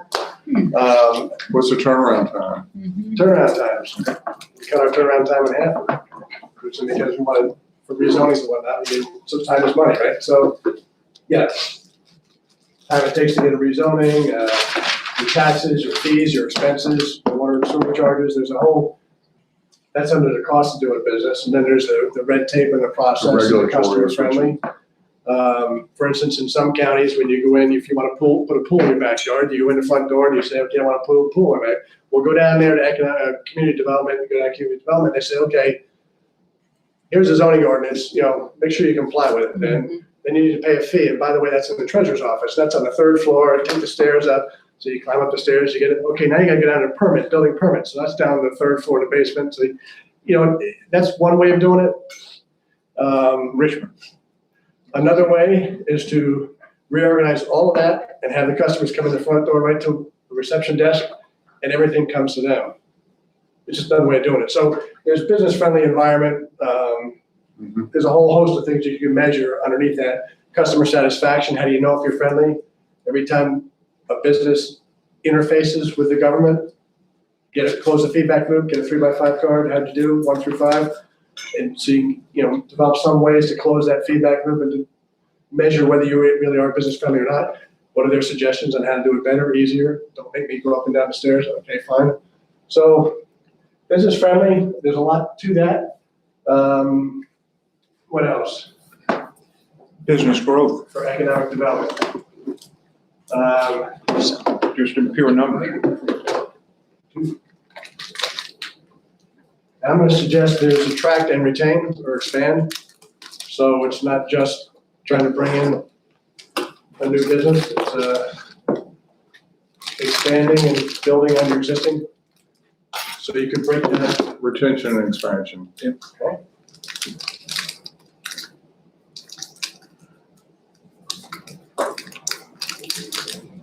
Attract, retain, Is expansion expand. existing business or expanding the number of businesses? Expansion of the existing business. Existing businesses. I would say attract is the new, retain is make sure they don't leave, and then expand is build your existing businesses.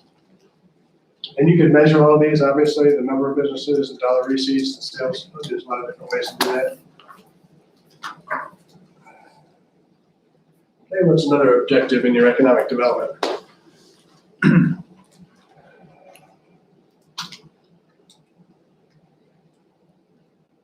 How they look or attracting the right kind of business. Aesthetics. Diversification of your tax base. Are you wanting to get into things like tax rates, Financials. property taxes? Isn't that in the business friendly piece? Let's see, what else in economic development? So again, these objectives, if you achieve these objectives, you should be able to attain your goal, right? Achieve these, then you reach this. If you do that, it's a beautiful county.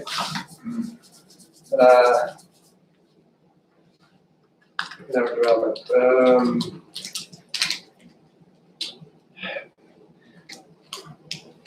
Business friendly encompasses a heck of a lot. What about, It really does. what about infrastructure as in water, sewer, natural gas line, having a couple of properties pad ready, with curbs, cut-ins? But of course, that would go there. Let's go for it.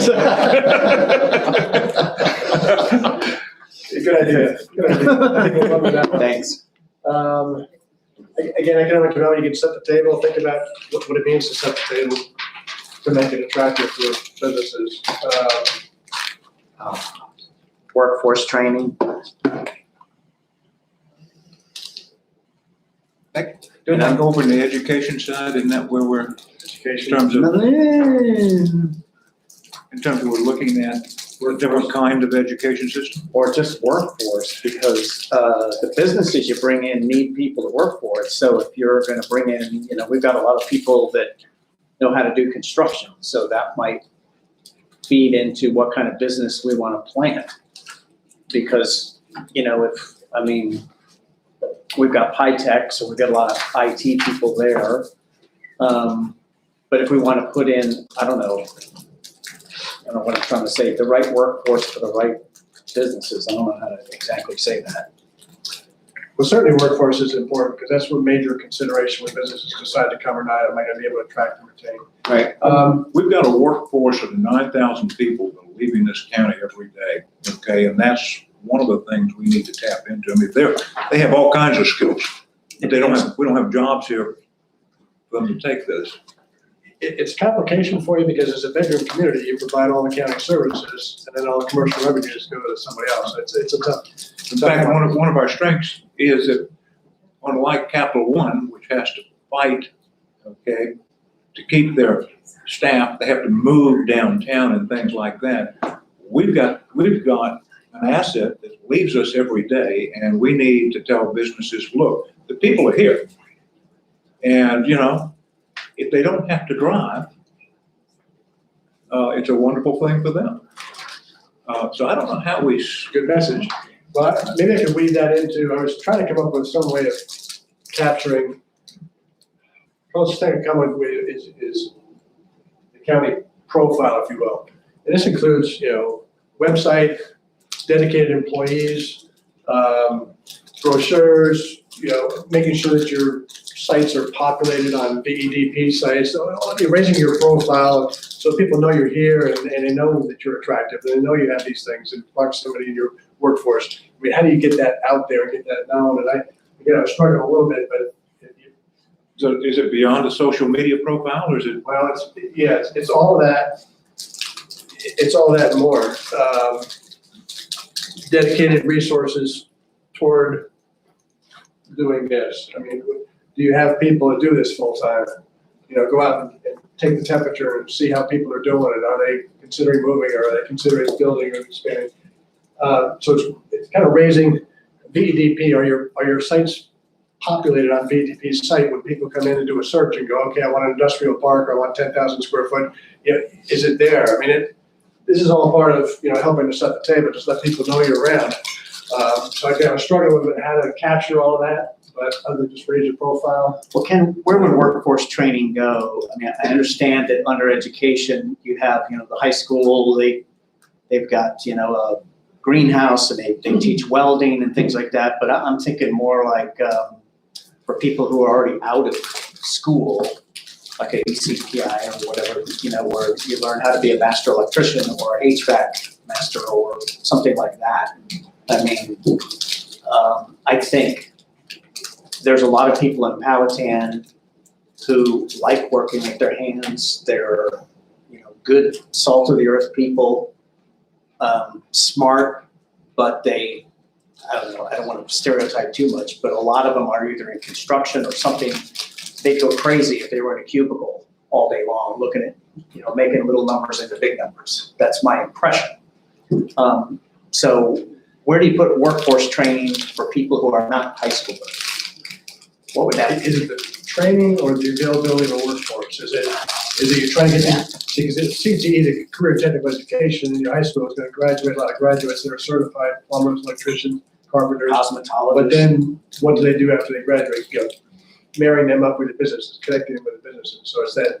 Well, that's kind of what Bill is saying is if we train a certain kind of employee and put that certain kind of business here, they don't drive away anymore.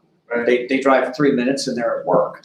We're not in the training, I'm not saying we shouldn't be, but we're not in the workforce training business. I know, and I'm saying maybe we should be. Maybe we should have a That should be facility. a goal, is what you're saying. It may. So- I'm not So saying we maybe- must. I'm just saying we should consider it. So back it up and say, how do we take advantage of our workforce, whether it's training or magic, actually. Well, I mean, short of taking a poll of, okay, how many of you commute out of the county every day and what is your occupation? We could do that. We could Well, we take- already know how many leave. The census data tells us that. Yeah, it's like, We don't know what the skills are. 12,000. We know the skills go over a broad spectrum. well, that's what I mean. But, if 55% of them are going to some sort of construction or trade, then that might influence what we put here in this county. If a bunch of them are working, you know what I'm saying? Sure, let me follow that up. How do you match up, the round peg with the round hole? Sure. It's an excellent point. It's going to take over tonight, but I can give you a good anecdotal example. But I want to put CTE on that. I thought of it myself. Here you go. Science, career and technical education. Everybody's familiar with CTE, career technical. There's 16 different tracks, and it's to give. So one of our goals is that every high school graduate has a productive way forward in life. It could be a 4-year college, a 2-year college. It could be the military. It could be electrician, plumber, carpenter.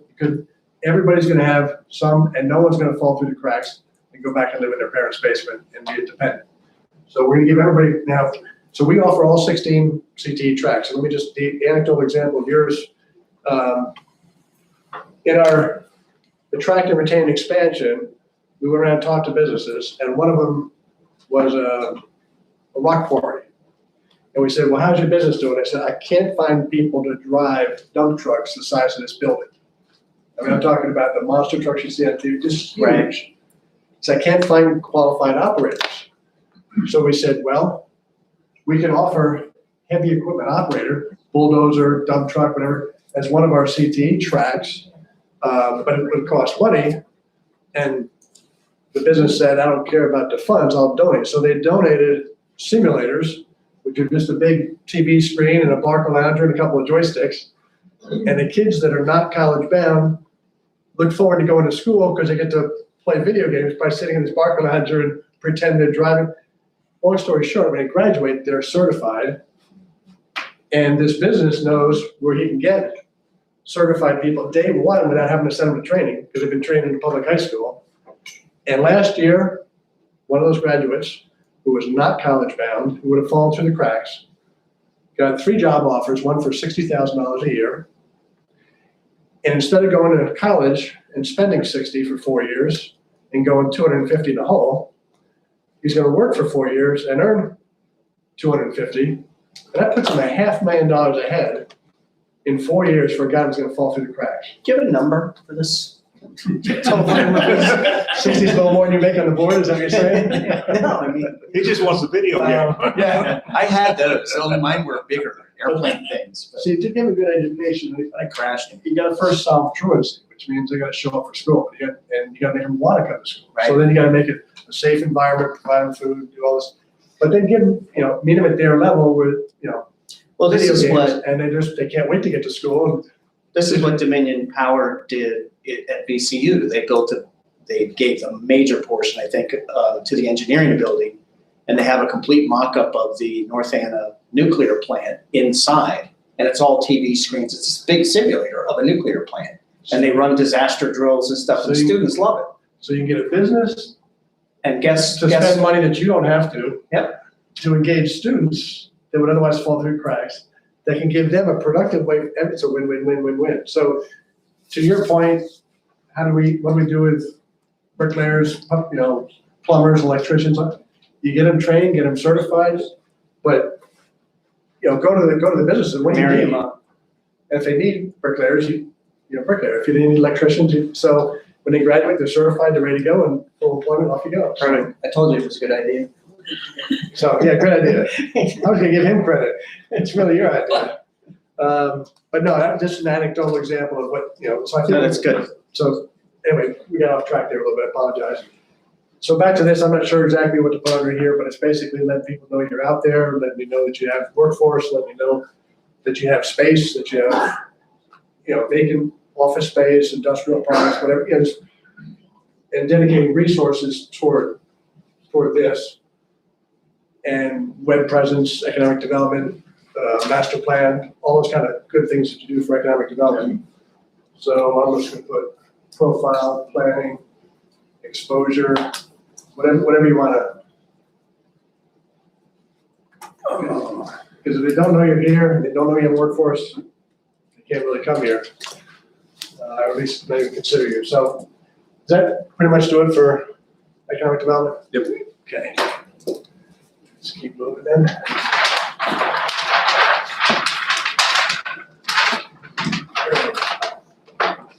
Uh-oh.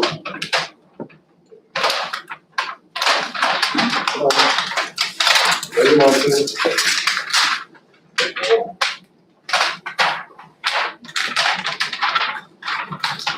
I need to go back to the CPE on how to share sheets.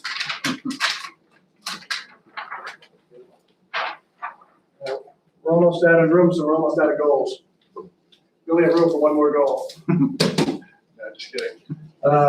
Okay, next goal. How are we doing here? Economic development, does that pretty much cover business can prosper when we do business friendly? And then these others. So we're pretty much through the vision. Mission, is there anything we need to pick up out of here? Transparency, accountability, anything like that? How about your work environment, internal work environment in the county, employees? Anything you want to, protecting rights, anything you want to pick up out of here? Just spitballing here, just throwing stuff out, so.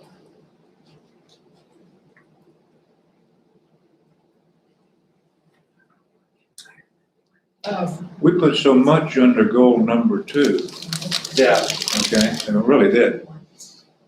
yeah, there's a lot here, there's a fair amount here. I'm happy with the 4 goals. Yeah, You I don't need mean, a fifth.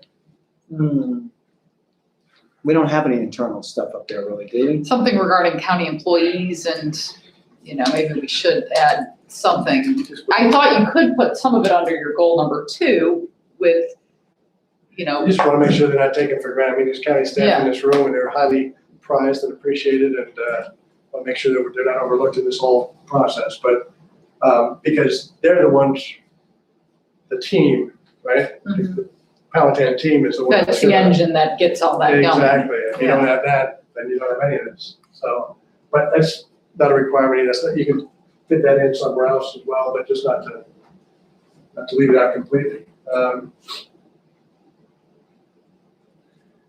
Well, could have that as a goal though. I mean, with having, Or it can be number 7 under goal number 2. Two. Why not, Larry, if you like it, why not don't put it under 2, give it its own goal? Well, I think that's another thing that Powhatan could work on is, as Jim says sometimes, make a championship team even better. I think we need to put in the front with these other goals, think we need to highlight, treating our people well, making sure they're trained, making sure they're paid right, et cetera, et cetera. I think that's extremely important. Let's put it, Just county goal goal number number 5. four. No, that's fine. Or I five, mean- rather.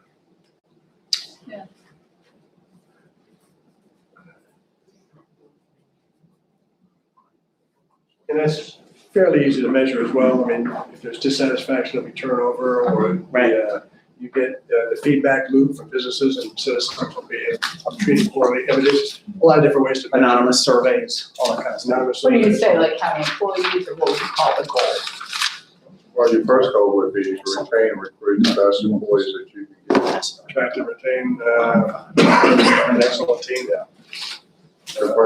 I'm sorry, attract and retain an excellent. To recruit and retain employees, the best employees possible to provide the customer service that the citizens expect. Support customer excellence. So recruit, Retain, let's say the goal. What's the Is goal that though? the The goal? goal is about the employees for, that's called pay. so how would you That could be an objection. recruit and retain Quality county quality workforce, county county workforce? that would be the goal, Yeah, and then you can have the objective. excellent, exactly.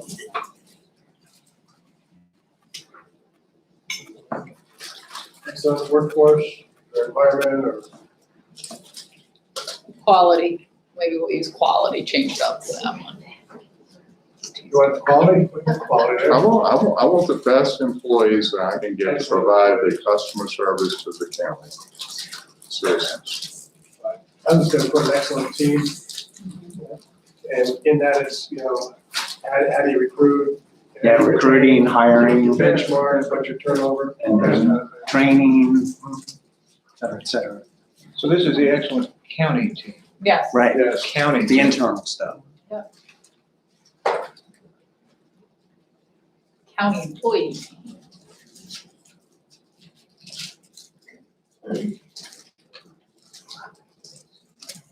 All right, let's,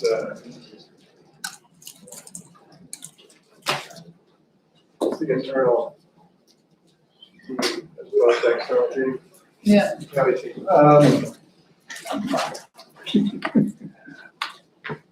Because if you're the one doing all the work and you guys are taking the bows, I mean, they're gonna wanna know that, really value the workforce. 'Cause It's not that's just bows we take, but thanks, Ken. where Backful arrows. You know. Got the scars to prove it. But no, I think this is what makes everything else go in your internal workforce. And also sends the message that they're valued members of the team and they're public. So objectives, let's just put a couple of objectives up here. Recruitment, retention, wouldn't that be?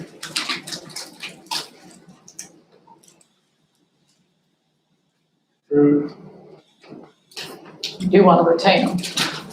retain, Yeah. separate, or- Yeah, I would do retaining separate.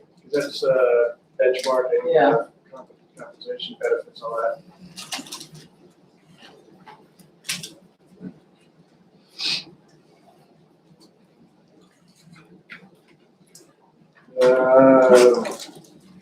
Another objective to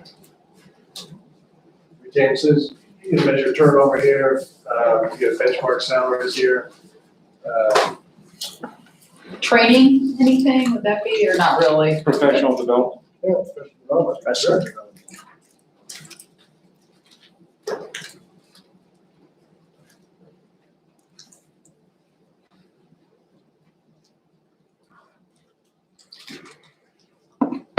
What else under the work environment? I'd say, the environment, the work environment, is it positive, mutually supportive?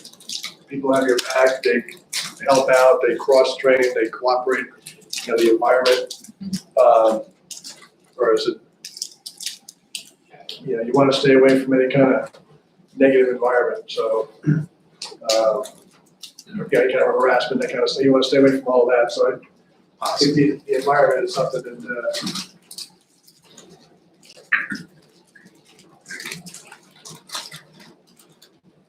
could be everything from the working conditions to, But it's beyond just the physical environment. yes, physical, emotional, cross-training, education. Okay, about exhaust, that one, right? That was the last one I had room for, so, I think we're pretty good with the goals. yeah, I think we're in pretty good shape with the goals.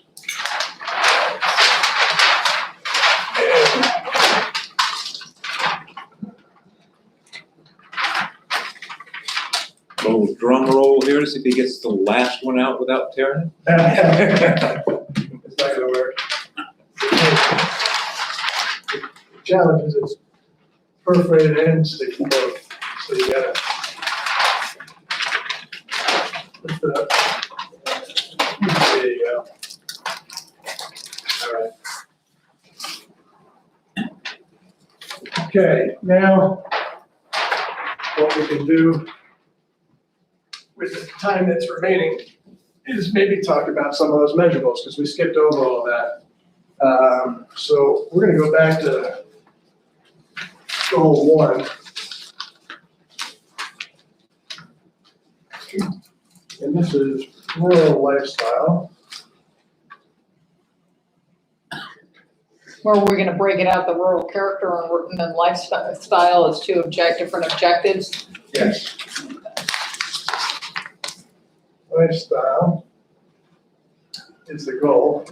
And objective number 1 was the rural character. All right. Now, how are some of the ways we're gonna measure whether or not you've maintained a rural character for the county? We started off with land use, and the open space and density is part of that. Percentage of density. Okay, so we're Open gonna measure space. Or density, and it's implied that you want a lower density than an urban or suburban area. So your density, you're gonna be less dense, if you will. I'm gonna put that up here. So your density. What other ways are you gonna be able to measure whether or not you're rural? The preservation of open space, would that be, or is that Separate. lifestyle? Well, Lifestyle is more like I don't think of that as lifestyle, I think of that as more like you said. kayaking. equestrians kind of, yeah, hiking, that kind of So stuff. activities. Yeah, yeah.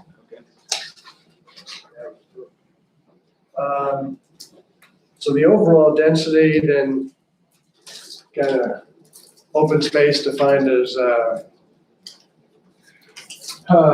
We have a visual perception, okay, that we want to have that makes it look rural, okay? Okay, and so I'm not sure how to get it into word, but does Larry, you've worked on it with architecture. Things like, and so if you're driving down 60, and yes, I know, in the growth areas, it's gonna be not exactly what everybody would say is typical rural, I get that. But leaving trees in the median, architecture that signals a rural feel, sections of green space, you know, if property owners wanna put something into a conservation easement or whatnot, those types of things. So, I don't know. Good ideas coming in behind you. you're gonna have a light bulb go off over your head in a minute here. I feel like the old Johnny Carson, you know, the answer is. Great Cardack or whatever. Yeah. I said number of conservation acres or percentage of conservation acres in the county. That's definitely true. Okay, Which dovetails into our earlier talk. conservation easements, What about, Jamie, like, open no, space. is there a measurable for how much productive agricultural land there is? That would be measurable, wouldn't it? In your office or Faye's office? Sure. Cumulative stuff. Can't break it down into individual landowners. Or you don't want, you want a gross number. We want the big number anyway. So like people that are making money with hay or, you know, I mean, we already do that, not specific to a crop, but productive acres are already tracked through land use. so what would you call it? Agricultural Agricultural. productivity? Yeah, agricultural growth and productivity. No. You don't like that. Well, you can do, you can define rural land or as agricultural land, rural economic, development in land. Because you get back to that residential, commercial, rural, or developed. Well, It doesn't have to be agricultural to be rural, but you were not gonna have rural without any agriculture. yeah, it's one thing that you measure, like a forest that's nobody's doing anything with. That can be rural. Yes. But if your farmland, if your agriculturally productive farmland is disappearing, you could measure that and you would know you're becoming less rural, Well, we have both measures of forestry and agricultural land. Right. And conversely, if we had more and more, organic farms or whatever, if that number was increasing, I mean, Powhatan's, it's one size. So if we have that number increasing, I would think you could say we apparently are growing in our rural character. Yeah, it could be number of farms, number of acres being farmed, ratio of open space to developed space. There's a couple of different ways. I want to try something a little different here. Go ahead and Back give to us the something that Karen mentioned, which is we broke this into rural and lifestyle, so now we're rural character. So how do you develop a character? And something you mentioned before was a brand. And how do you come up with a Powhatan brand that's a rural character? So you can use overlay districts. You can use signage when you come into the county. You can use your logos. There's a lot of different ways to be able to project this ruralness, this character, this brand, if you will. This is fun. I mean, we looked at all of our entrance signs coming in. We looked at overlay districts. We looked at putting, fencing and, farm-like type things when you come and go. So people get a feel when they come and go that it's a rural equestrian. So rural friendly. branding. Ken, let me, Bill brought it up, but I had a whole town hall on this and the citizens that were there was, I don't know, just under 100 people there and they responded positively. And I think I'm hitting on what you're talking about. The topics were, the architecture, the landscaping, and the signage was basically what I talked about. And then I would also add the placement of the actual businesses. In other words, well, you can put that if you want to, what I've mentioned so far. So you had architecture. And architecture, landscaping, and signage. And I did actually on the slide have a gateway, entryway, like a lot of counties are starting to do now, that would specifically speak to a rural feel as you enter the county. You just shed the city and, you should get a big, when you enter Powhatan County kind of thing. But the placement of businesses too, I think adds to rural character, and it's not lifestyle. For example, Pytech, great business, good size, but they're behind the trees. It's trees, not asphalt. Exactly. They own curb space on Route 60, but you can't see them. They don't need to be seen. So if you have a business that does not need to be seen, a welding shop or something. Glass manufacturer is one example because we almost had them come in. Trophies. They don't, they don't care if they're on Route 60. They don't care. So hide them, Yeah, particularly your industrial parks where there's things, Right. not retail, walk-in traffic, Yeah, not drive-by. That kind of thing can be situated, placed in an area where it's less intrusive and doesn't take away from your rural character. Right. A lot of the retail, walk-in traffic and drive-by folks are gonna want that exposure. The exposure, yeah. Well, and that's where architecture, landscaping, and signage comes in. You can have these, so you have overlays or whatever. Yeah, the overlay districts and whatnot, that'll help. We had a little battle a couple of times with a couple of different industries where they said, you guys are trying to brand your county as a rural character. We're trying to brand our burgers with golden arches, or we're trying to brand our taco with Bell as purple as their color. I mean, so they're coming in, we're going, wait a minute, we don't want this stuff. We want you to build cupolas and dormers and pitch roofs. And We've done that out and here. they're like, well, wait a I'm minute. sorry, Goodson couldn't pull it off, but we did. No, seriously, the Dunkin' Donuts story we talked about. My grandfather was a developer and I worked for him. I think I mentioned that. If they want to come in, as long as your requirements aren't so onerous that you ruin their bottom line, they Right. will build it. If you show them a pattern book Right. and they take out their pencil and it financially works out, they will build what you're asking for. They did it at Centerville with their McDonald's, where the landscaping and come right down to the edge of the road. There's no VDOT scraggly. Weed patch. Yep. Well, and to a lesser extent, they're doing it now on the new sections of 360 Hull Street in Chesterfield. They're starting to have those requirements, and it's not quite there, in my opinion, but it's looking a lot better than what it used to. Yes. Further in. A lot of this can be incorporated into common plan zoning ordinance. Right. So, yes, and yes. I shouldn't say, because ratio is not gonna be necessarily in here, and so some of this will evolve. But the overall densities could be in there, the landscaping, the signage, the setback, a lot of that can be in there, so just put Right. those up there as a catch-all. So that if you fully implement your comp plan, you'll have maintained the rural character, which will contribute to your rural lifestyle, which will accomplish your vision. So these subordinate planning documents are absolutely critical to this. That's where you can, I think I mentioned this to Chair in our zoning ordinance, we encouraged keeping things rural. And yet if you started a business like a weddings in a barn, our zoning ordinance said you had to pave the parking lot. So we said that's dumb, so we changed that. But that's where you can put in things to encourage the rural character. You can take out things that would encourage an urban feel, and put in things that would encourage more of a rural character. Okay, so let's go to the second objective under rural lifestyle, and that was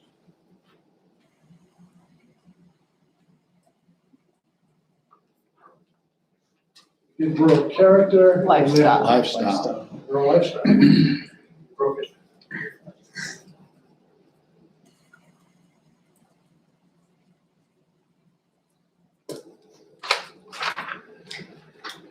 Okay, how are we gonna measure whether or not you've got a rural lifestyle, or what are the things you'd like to accomplish? The objectives to accomplish this. I think outdoor rural activities, hunting, fishing, I don't know if that's how you measure that, but that's rural. Closing the high school during the first 2 weeks of hunting. You can tell They what used to David do did in that, the first 2 weeks of high seriously. school. So how That used to happen. No, it did. Gonna rack your back? to encourage outdoor recreation, a variety of that, of course, that could be everything from hunting to fishing to Kayaking, to hiking, to biking, to trails, all that. And you can, over time, measure, are you expanding opportunities in this area, or at least maintaining or preserving or not? And that's easy enough to do. Acreage is dedicated. You can form joint ventures with private organizations to encourage things like that. There's one, I won't get into too much of that, but you can, kind of like CTE, you don't have to necessarily pay for everything to get this done. You can look for ways to partner up. I think it's either Land's End or Cabela's or one of those, wanted to teach paddleboarding, kayaking, river activities so that they could sell more of their product. And so you can work with them to offer that kind of thing. Because you have pretty good access to No, we don't have good access. When you talk about access to James, you're talking about DGIF. And they don't want you to do anything there other than Launch park, boat. launch, and get out of there. They don't want you hanging around. They don't want you having a good time. So we don't have good, that's one of the, we don't have hardly, we have no access to the Appomattox to speak of. And we have 2 opportunities to get on the James. You all have the parks across the river, okay? Well, you created that little They, park, no, that Tucker Park. they created, what we have is DGIF launches, okay? And I would suggest that we really do need a much better river access. And then the state park, we have river access. Well, yeah. Wow. But that's one place you can put in. So we need better access to the rivers. Okay, so there's a variety of things you can do to promote outdoor recreation, access to the river being one, trails. I mean, there's a lot of different things you can do to promote outdoor recreation. What else for the rural lifestyle? Anything equestrian? Yeah, I was gonna say, we have a lot of places where, I've already asked one, where they could host equestrian events. We have 4 or 5 indoor rings. I mean, we do the bonanza twice a year, the kids' property, they do that. That's not, well, it's part equestrian, I guess. They do rodeo stuff, but I'm talking kind of where Bill was going, where we have very large barns with people who, as long as we supplied some deputy sheriffs and some porta-johns and that kind of thing, they would host some sort of competitive event or weekend training session, that kind of thing. So that's available to us. Okay. So definitely equestrian. We could do more with that. Now, it's back over in education, but we have increasing interest in our agricultural classes at the high school. They're full, okay, and they've added over the past few years, they've added teachers.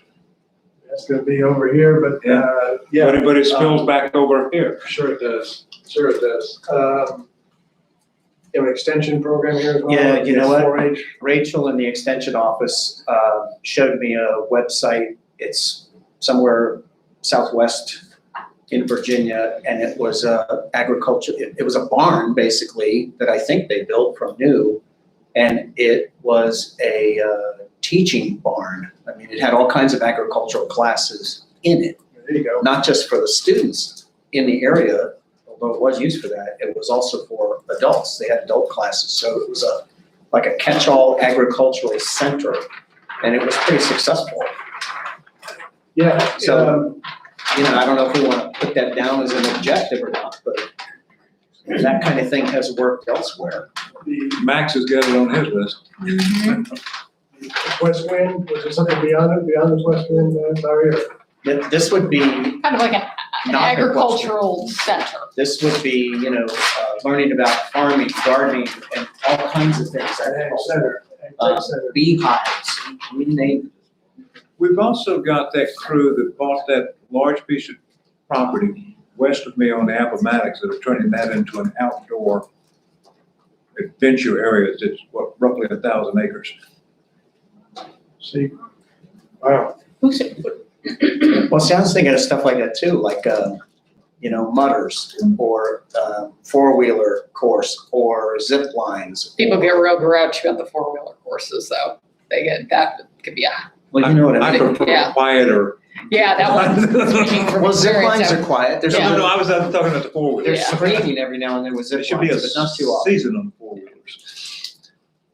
But, those are rural lifestyle things. Yeah, I put that here, kind of an ag center, a tech center. Farming's kind of a dying art. You need to teach the next generation how to farm.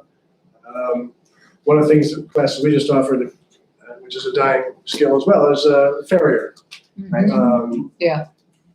Not They did many, that too. not many kids study how to shoe a horse, Right. but if you have a horse, you need a farrier, right? So we have this class that teaches it, and they have the blacksmithing and all that stuff there too. So I asked the question, I said, well, if my horse throws a shoe, can I just ride up and have him, fix the flat and keep going? I said, no, it's just a class to teach. It's not a body shop or whatever. But yeah, the dying arts, you need to keep those alive. We need food, we need horses, we need agriculture. So That's great. Well, it's the number one business in Virginia, agriculture. There you go. Why would we not teach Why that? would we not? We need to keep it alive. Anybody likes to eat food or breathe air. Excellent public services. Okay, this is the one I wanted to skip ahead. Just I didn't mean to cut the other one off, but we were agreeing there's a fertile ground here. There's a lot more here, a lot more meat to cover.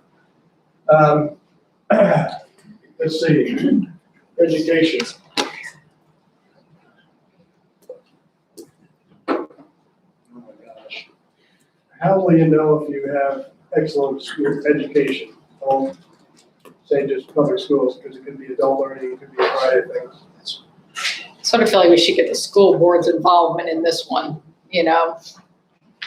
Again, if we could maybe limit it to measuring things that you can affect the outcome, that you have some control. I like your idea of the student-teacher ratio. I don't know if we can control that. I don't think we control that, though. No, we do, because we fork over more money for teachers and, instead of getting trailers out back, you do in addition to the school. Well, that has to do with physical facilities, not, That's us. I okay, mean, but not the student-teacher ratio. But the way they go about what they do with the money that we send over, it's on them. Yeah, because it's all, we don't know. We don't know, they're the ones that have domain over their own budget. I thought we were meeting with them now so that we did work together on all that stuff. I mean, Middle school and physical facilities, but not getting into how they run their operation. What things do you control? No, I think what I'm saying is, The amount of money. if we give them money for, let's say, they've talked in the past of a second-story addition on the high school or something like that. If they're crowded and they have an addition and they add 7 new classrooms, then the student-teacher ratio comes down. And when they would want to do that, they would ask for money for that addition, and that involves us. That's all I'm saying. So it's really about, for us, providing financial resources to have the physical facilities they need. And supposedly, we are having joint meetings with the school board now, and they're going very well, that we would talk about that issue and solve it that way. So We've been in conversations now for some time about that very issue, trying to understand as, when, we were planning for the CIP, what was a year ago. We were trying to obtain from the schools about, the addition for the high school that was taken out of the capital improvement plan. It was $9.6 million that was taken out and put in the out years. And that's when we tried to say, okay, if we're going to plan according with our debt policies, we need to make sure that the capacity is there when you actually need this. So when you Right. take it out, you're not helping us work together, because I might spend that money that you're going to need in year 7 or year 8 of the CIP in year 4, and the capacity won't be there. So with the conversations, and I'm paraphrasing what Bill and Karen told me in their meetings with Dr. Jones, trying to drill down on, okay, when are we going to need this? Functional capacity Yes. versus architectural capacity. It's all- And, Pretty nebulous. Yeah, but I think we're saying the same thing, Larry. I think what we just said is, it's hard to put that up there, knowing that we really don't have that type of control, the management of the schools, the kids, the population over there. That's really their expertise and how they manage that.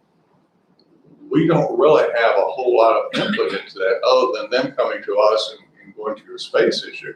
If you tell me that you need a new elementary school, then yes, I'm gonna plan for it. I'm gonna make sure that we have that money available when they need it. So the 2 things I guess you can do is you can support high quality education by doing exactly what you just said, work with them to develop needs and how to fund it. To work with them to plan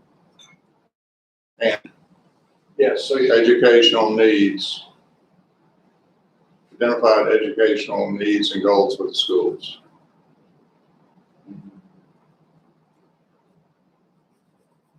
I'm going to introduce a concept here that we're going to see is pervasive. And I'm going to say,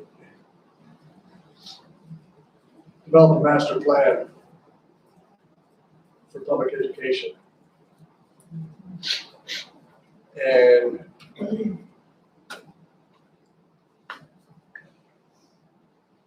this master plan is going to be, the schools will take the lead on this. They'll develop the plan, what they need going forward. It'll be based on Wilton Cooper, population needs, capacity needs, all of that. But without a master plan that says we need to replace the HVAC on school number 3 in 2 years, and we need to replace the carpeting in year 1, without that plan, you really have a hard time putting together your CIP, because it's going to be a big part of your CIP. And so this is not something for this board, but So y'all did that with your 25-year CIP. Okay. So what we're looking at is a 20-year CIP. So we could do the same thing, drilling down when we are sitting there at the table, planning with the departments and the schools for this 20-year CIP. We can do that with the schools and get that information to bring over to the CIP. yes, they should take the lead on that, but you need to know when, where, and how much their needs are Yeah. over the next 10, 20 years. See, we were at a much higher level. We were only looking at land and the actual school itself, that latest, effort.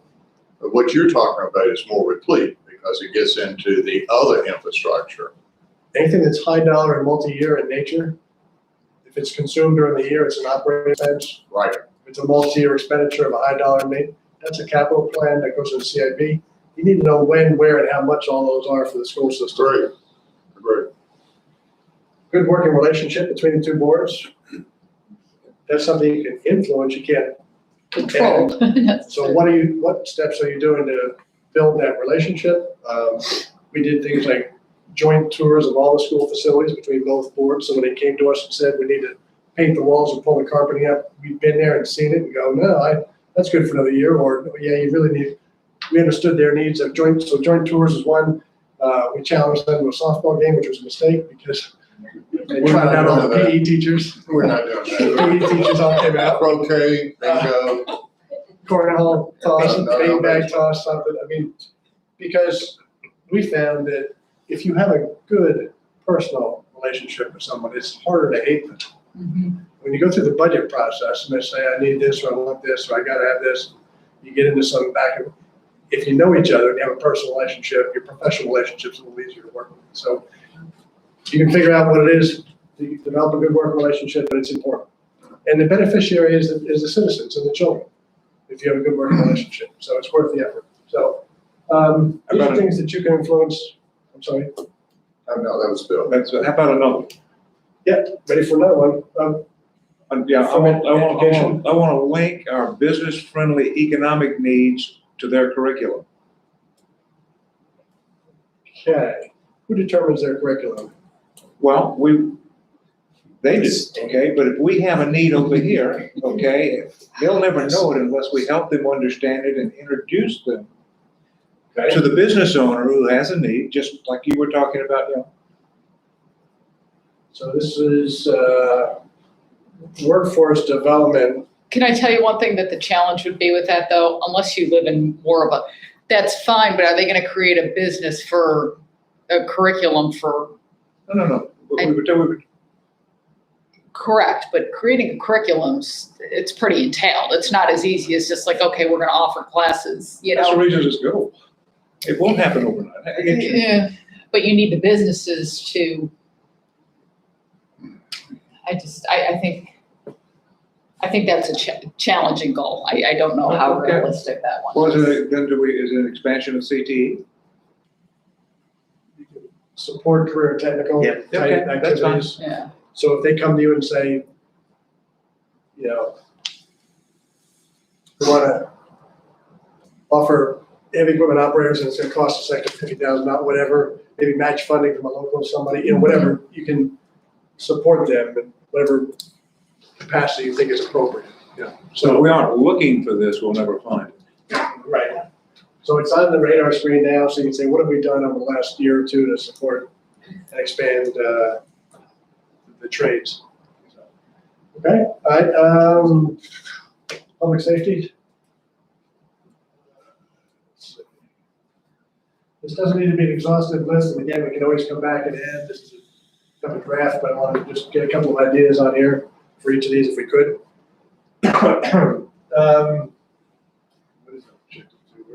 What is that? We have to break that down to Yeah. different areas. Fire and EMS and will be different from the sheriff. Okay. So let's do fire EMS. Volunteerism. Promoting it. Stumping.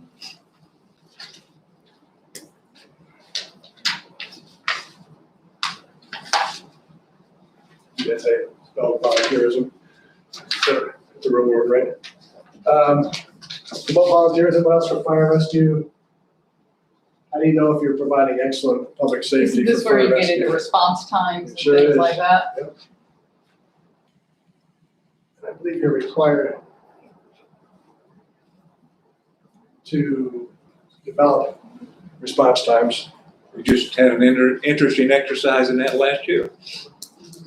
And again, on your dashboard, if your response time target is 15 minutes, if you're at 13, you go, okay, if you're at 17, oops, we need to dedicate more resources. So it gives you kind of a governor on how to allocate resources and say we need more, we need less. Hey, Ken, real quick, underneath each one of these things, and then are we gonna put in yet another layer where you say promote volunteerism? Say right now we have 100 volunteers, so success to us is going to look like by 2023, we recruited 25 more volunteers. Is that what we do next after this? Yes, and you can set up short-term goals, long-term goals. By next year, we want to adopt a master plan. By year 5, we want to have X percent volunteers. I mean, you can short-term and long-term, and then also some of these will just be policies. We want to support, or we want to encourage, or we want to, there's no real necessarily measurable. So either for each of these, you can have short-term goals, long-term, goals isn't the right word, but measurable Benchmark targets. or whatever you want to benchmarks. call it, yeah. Yeah, so there'll be benchmarking for all of these to a certain extent. Some are getting policies, encourage, some of them lend themselves to more being quantified, 2, 5, 10, 12, and yes, that's the next layer below that. But these are the things that you look at to develop those benchmarks. Okay. So I look at volunteers who come up with benchmarks, response times come up with benchmark, and then performance to benchmark will be your performance review. Mhm. And then if you're short on things, you allocate more resources. If you're long, you know you're okay. So what else for firemen? How would you know if you're doing a good job fire rescue? About property loss due to fire? We hardly ever have fires, seriously. That's good. That's very good, so if we can measure that. It's mostly vehicle accidents that we respond to. Sure. Property loss. And here,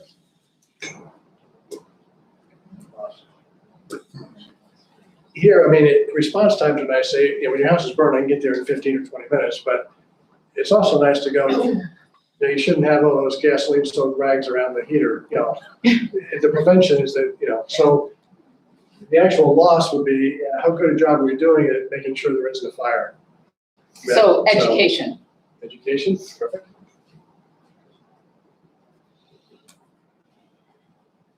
Information, education, you can do this at town halls, you can have your fire rescue folks do these at homeowner association or business meetings, chamber meetings, whatever. Try and stop the fires before they start, kind of thing. And I don't know if this goes under volunteerism or if it's a separate thing, but a training center, which we do not have, and that could solve a lot of problems. One of those would be volunteers. We have some of our volunteers who have a vision of what a firefighter does, which is fight fires. And then for the first 7 months, all they do is show up at minor traffic accidents and make sure the gasoline gets, cleaned up off the street. And they leave because it's not the exciting firefighting job they thought it would be. However, and I had a chief speak to me about this, if we had a training facility, they could do all kinds of cool stuff and kind of juice up the new recruits. And he said that would go a long way toward retention and recruitment. So Yes. And we could, marry it up with Amelia County, Cumberland, we could, we could either provide a trainer for them, or we could have one brought in from, a national center and have them run classes or whatever. There's a lot of possibilities. Absolutely. I mean, it could be a regional center, it could be a shared center with another county, to help share the cost. Right. I was talking to one firefighter volunteer, and he was Google searching the cities with the most fires, because he wanted to respond to fires. And that's where he wanted to go live. Like, really, you want to go live where there's the most fires? He goes, well, because it's boring if there's no fire. Yeah. There you go. But to your point, if they can go put out a pretend fire, they got the gear on, the hose there. And one of the other things that they really enjoyed, the younger volunteers, is the jaws of life. Tearing apart a car. Yeah. I mean, using some of the heavy equipment, they have to be certified and trained to use it. But yeah, do some more exciting stuff instead of just sit in the firehouse and play ping pong, right? Exactly. Let them do their. It's the toys, and we just got a new fire truck, and they're loving it. It's like, life-size toy. Oh, they love going up on a ladder truck fully extended. They love going up there and hang the American flag. And doing, anyway, so good idea. So let's do. So if you educate the citizenry on how to avoid fires, you educate and train the firefighters themselves. Less property loss is a good thing. Short response times are good things. More volunteerism saves the county some money. It makes you more efficient. So that probably gets you most of the way there, right? So how about sheriff? I would add properly equipped, or fully equipped or something. Paying for the stuff is a big part of, they come and ask, I need money for this piece of equipment, this truck, this whatever. And rightly so. And sometimes that's mandated, a new restraint system for a gurney in the back of the ambulance. It's mandated. We And just, so we just want one of those. They're we have- expensive, but we have to plan for that stuff. they save their backs because they're motorized. Yeah, that's a good one, probably equipped these days with the new virus that's out there. I talked to our fire chief or EMS chief last night, and he said when they get a 911 call now, they say, have you traveled overseas? And if they say, yeah, I just got back from Wuhan, China, then they go, okay, when you roll that call, put on a special gear. So having that gear, Washington even the oxygen tanks to go into a fire, so breathing apparatus, that kind of stuff. River safety, river rescues. So having the right equipment for the right job. Sheriff? Now's your chance, Brad. Sheriff never has enough, a big enough budget, right? Whatever you're paying is not enough. Can't afford what they're worth. You can't afford it, huh? They can't afford what the guys that work there are worth. So basically just give them everything they want, right? Is that the, how do you know, how do you measure your effectiveness? How do you know if you're doing a good job for the county, Sheriff? Well, the absence of crime is not necessarily a good measurement. What crime rate, if it's low, that's good. Our crime rate, we are fortunate enough to be the fourth lowest violent crime rate in the state of Virginia at this time. Did you say that again? Lowest violent crime rate, state of Virginia. Congratulations, fantastic. Yay. Okay, clap. How else would you measure your effectiveness? If you know you're doing a good job. There are a number of calls that come in. We measure that. We don't do response times. Response times are, the response is by the officer at his discretion. Then, we don't run code to every accident and cause another accident. So it's difficult for us. We don't do response time. How about number of miles per deputy, or number of calls per deputy, or some They average utilization rate, some capacity utilization rate? They average 200 miles a day a call. Is that where it should be, or do you think it should be That's less? about where it should be. If they have a big incident, then that'll cut their mileage down, obviously. If they're out on a lot of accidents, sitting. What about retention recruitment on your side? We've done well there. We've lost a few to other fields in the last 2 or 3 years. That's a measurable, right? So, was that the Retention recruitment. and recruitment. turnover? How about, Deputies per square mile. I've got Miles, how about, on-the-job injuries or, It's been low. That's generally assaults on officers where we see most of their injuries. okay. What else should these folks be measuring to see if you've got what you need to do the job and if you're being effective and efficient and those kind of things? When our crime rate gets to the point that we don't have a deputy to respond to a call, we're starting to have issues, and we haven't reached that point. We're doing very well with the number of deputies we have right now. Do you have EMD, emergency medical dispatch? Oh, yes, sir. Okay. Yes. Tom Nolan runs that, doing a great job with it. Okay. They've actually had a couple of saves over the last year. Great. CPR instruction primarily. That's something very important. We just added that. It's just amazing. This is where if you call 911 and you say, I'm having a heart attack, if you don't have EMD, they say, well, roll the unit out there as soon as we can, hang in there, goodbye. Because you can't give medical advice unless you're licensed and trained. But if you're qualified as an EMD, you can say, there's a unit coming, hang in there, stay on the line. Did you take an aspirin? Did you put your feet up? Did you loosen your collar?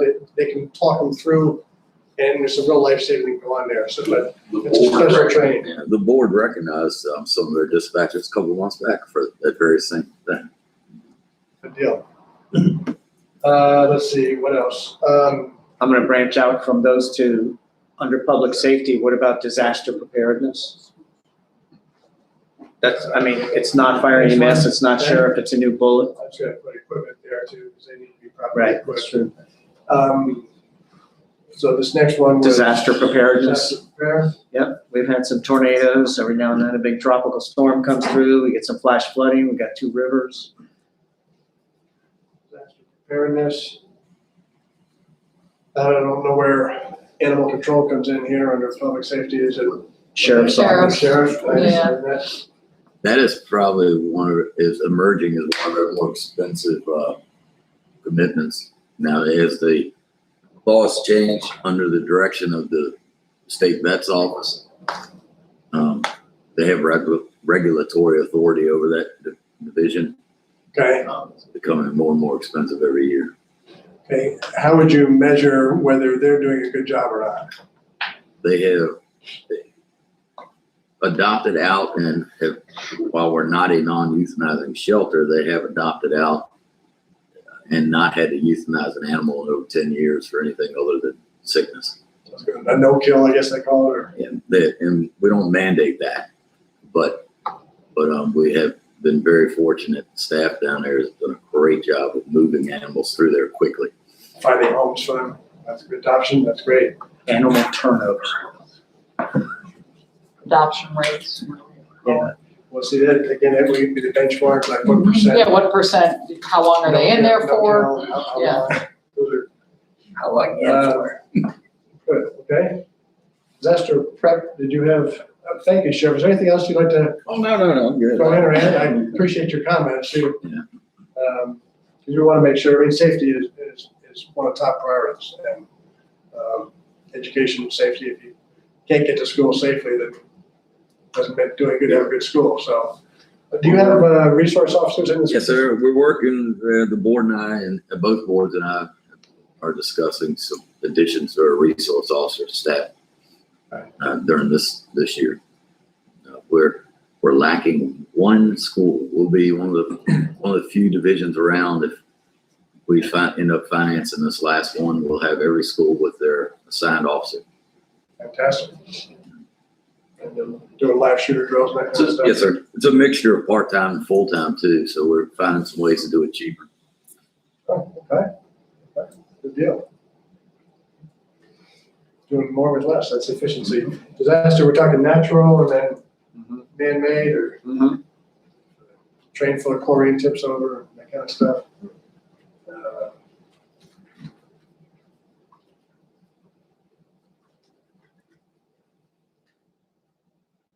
The railroad is in my district. Why did you have to say that one, for example? Just in my district too, the CSX.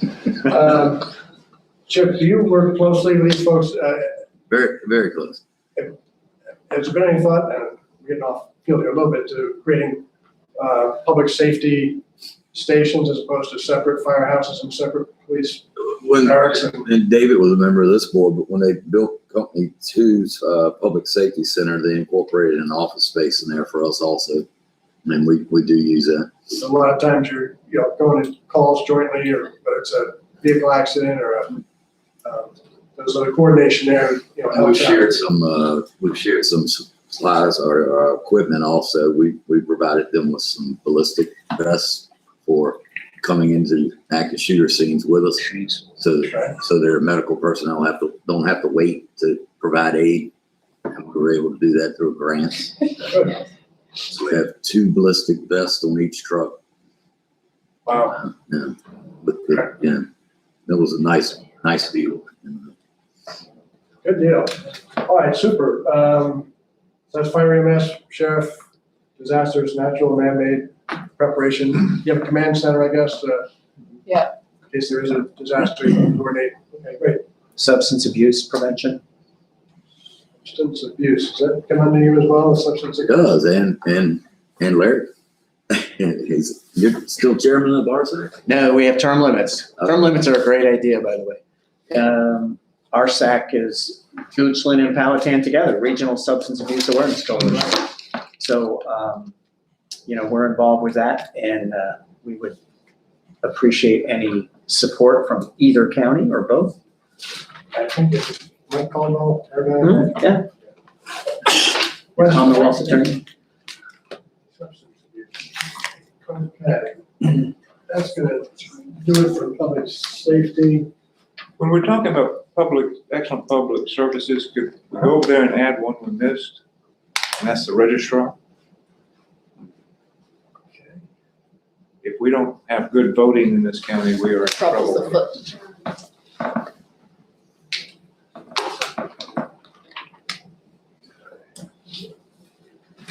There. I guess there's things you can influence and measure yourself as to whether you. We can look at the lines outside and tell. Yeah. You can't be wandering around inside the registrar's office on election day. Big a little grouchy. They want to make sure you don't put your finger on the scale, that's all. So. And is there separate- we also have funding of equipment problems that change that. Yeah, Mandates they seriously, get. we had the wrong kind of machines because of what happened in Virginia Beach, the electronic touch pads. And so it was mandated that we replace all the machines for $19,000 a piece. And now we have, the kind of Scantron paper-based. So So yeah, that actually was pretty significant at the time. I don't funding for machines. pinched a little bit, didn't it, Dave? Of course, the state never fully funds those positions either, so you have to. Of course, you could say that about a lot of 5, 6 things. times 2. Ken, are you at a place where you can, I was just gonna ask you that, all right, Yeah. because we're about out of time, so. yeah. I'm getting worse instead of better at this. Just paper is, I know how to do this. Better paper. I know how to do this. So, Okay, well, what I'll do, Ken, is, do you have any final comments for us, before I get us back to our regular meeting? no, I think that's it. We'll pause here, about halfway through public services. We've still got a few more to go next time around. We'll pick it up there. Get through, the objectives on goal 3, 4, and 5. And that'll be our aggressive, goals for next time. And then we'll also talk about, post drafting of this, what the process might be for implementation and buy-in, that kind of stuff, and follow on, closing the loop on reporting, progress reports, that kind of stuff. Well, again, thank you. It's a treat to have somebody that's actually done it, as opposed to just being a facilitator. You've got products, from where you come from. And having you here and having your expertise and your experience, I'll tell you, I think we're richly blessed to have you. I really appreciate what you're doing for us. Well, And thank it's you, the Mr. reason Chair. we're so far along in this process. Yeah, absolutely. Yeah, So for sure. again, thank you. We look forward to the next session. Thank you, Mr. Chair. And this is a genuine pleasure to be among you, and I appreciate the opportunity, so thank you. Thank you. Okay, well, at this time, I will open the second public hearing. Anybody wishing to come forward, please give your name, your address. You have 3 minutes as an individual. We'll give you 5 minutes if you speak for the group.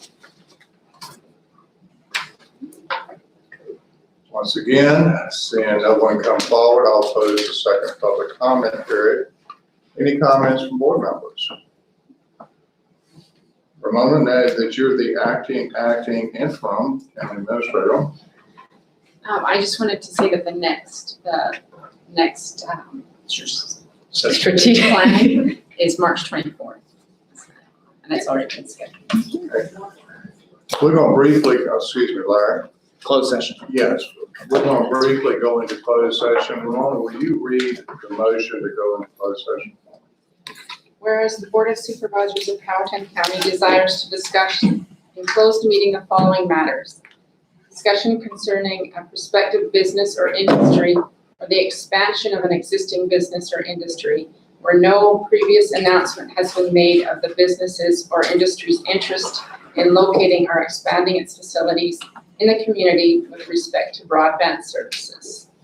Whereas pursuant to section 2.23711A5 of the Code of Virginia, such discussions may occur in closed meeting. Now therefore be it resolved that the Board of Supervisors of Powhatan County does hereby authorize discussion of the aforesaid stated matters in closed meeting. I will make that as a motion. Do I have a second? Second. All in favor? Aye. Okay, if y'all will excuse us, we're going to be going into closed session. And thank you for coming. Mr. Chair? Okay.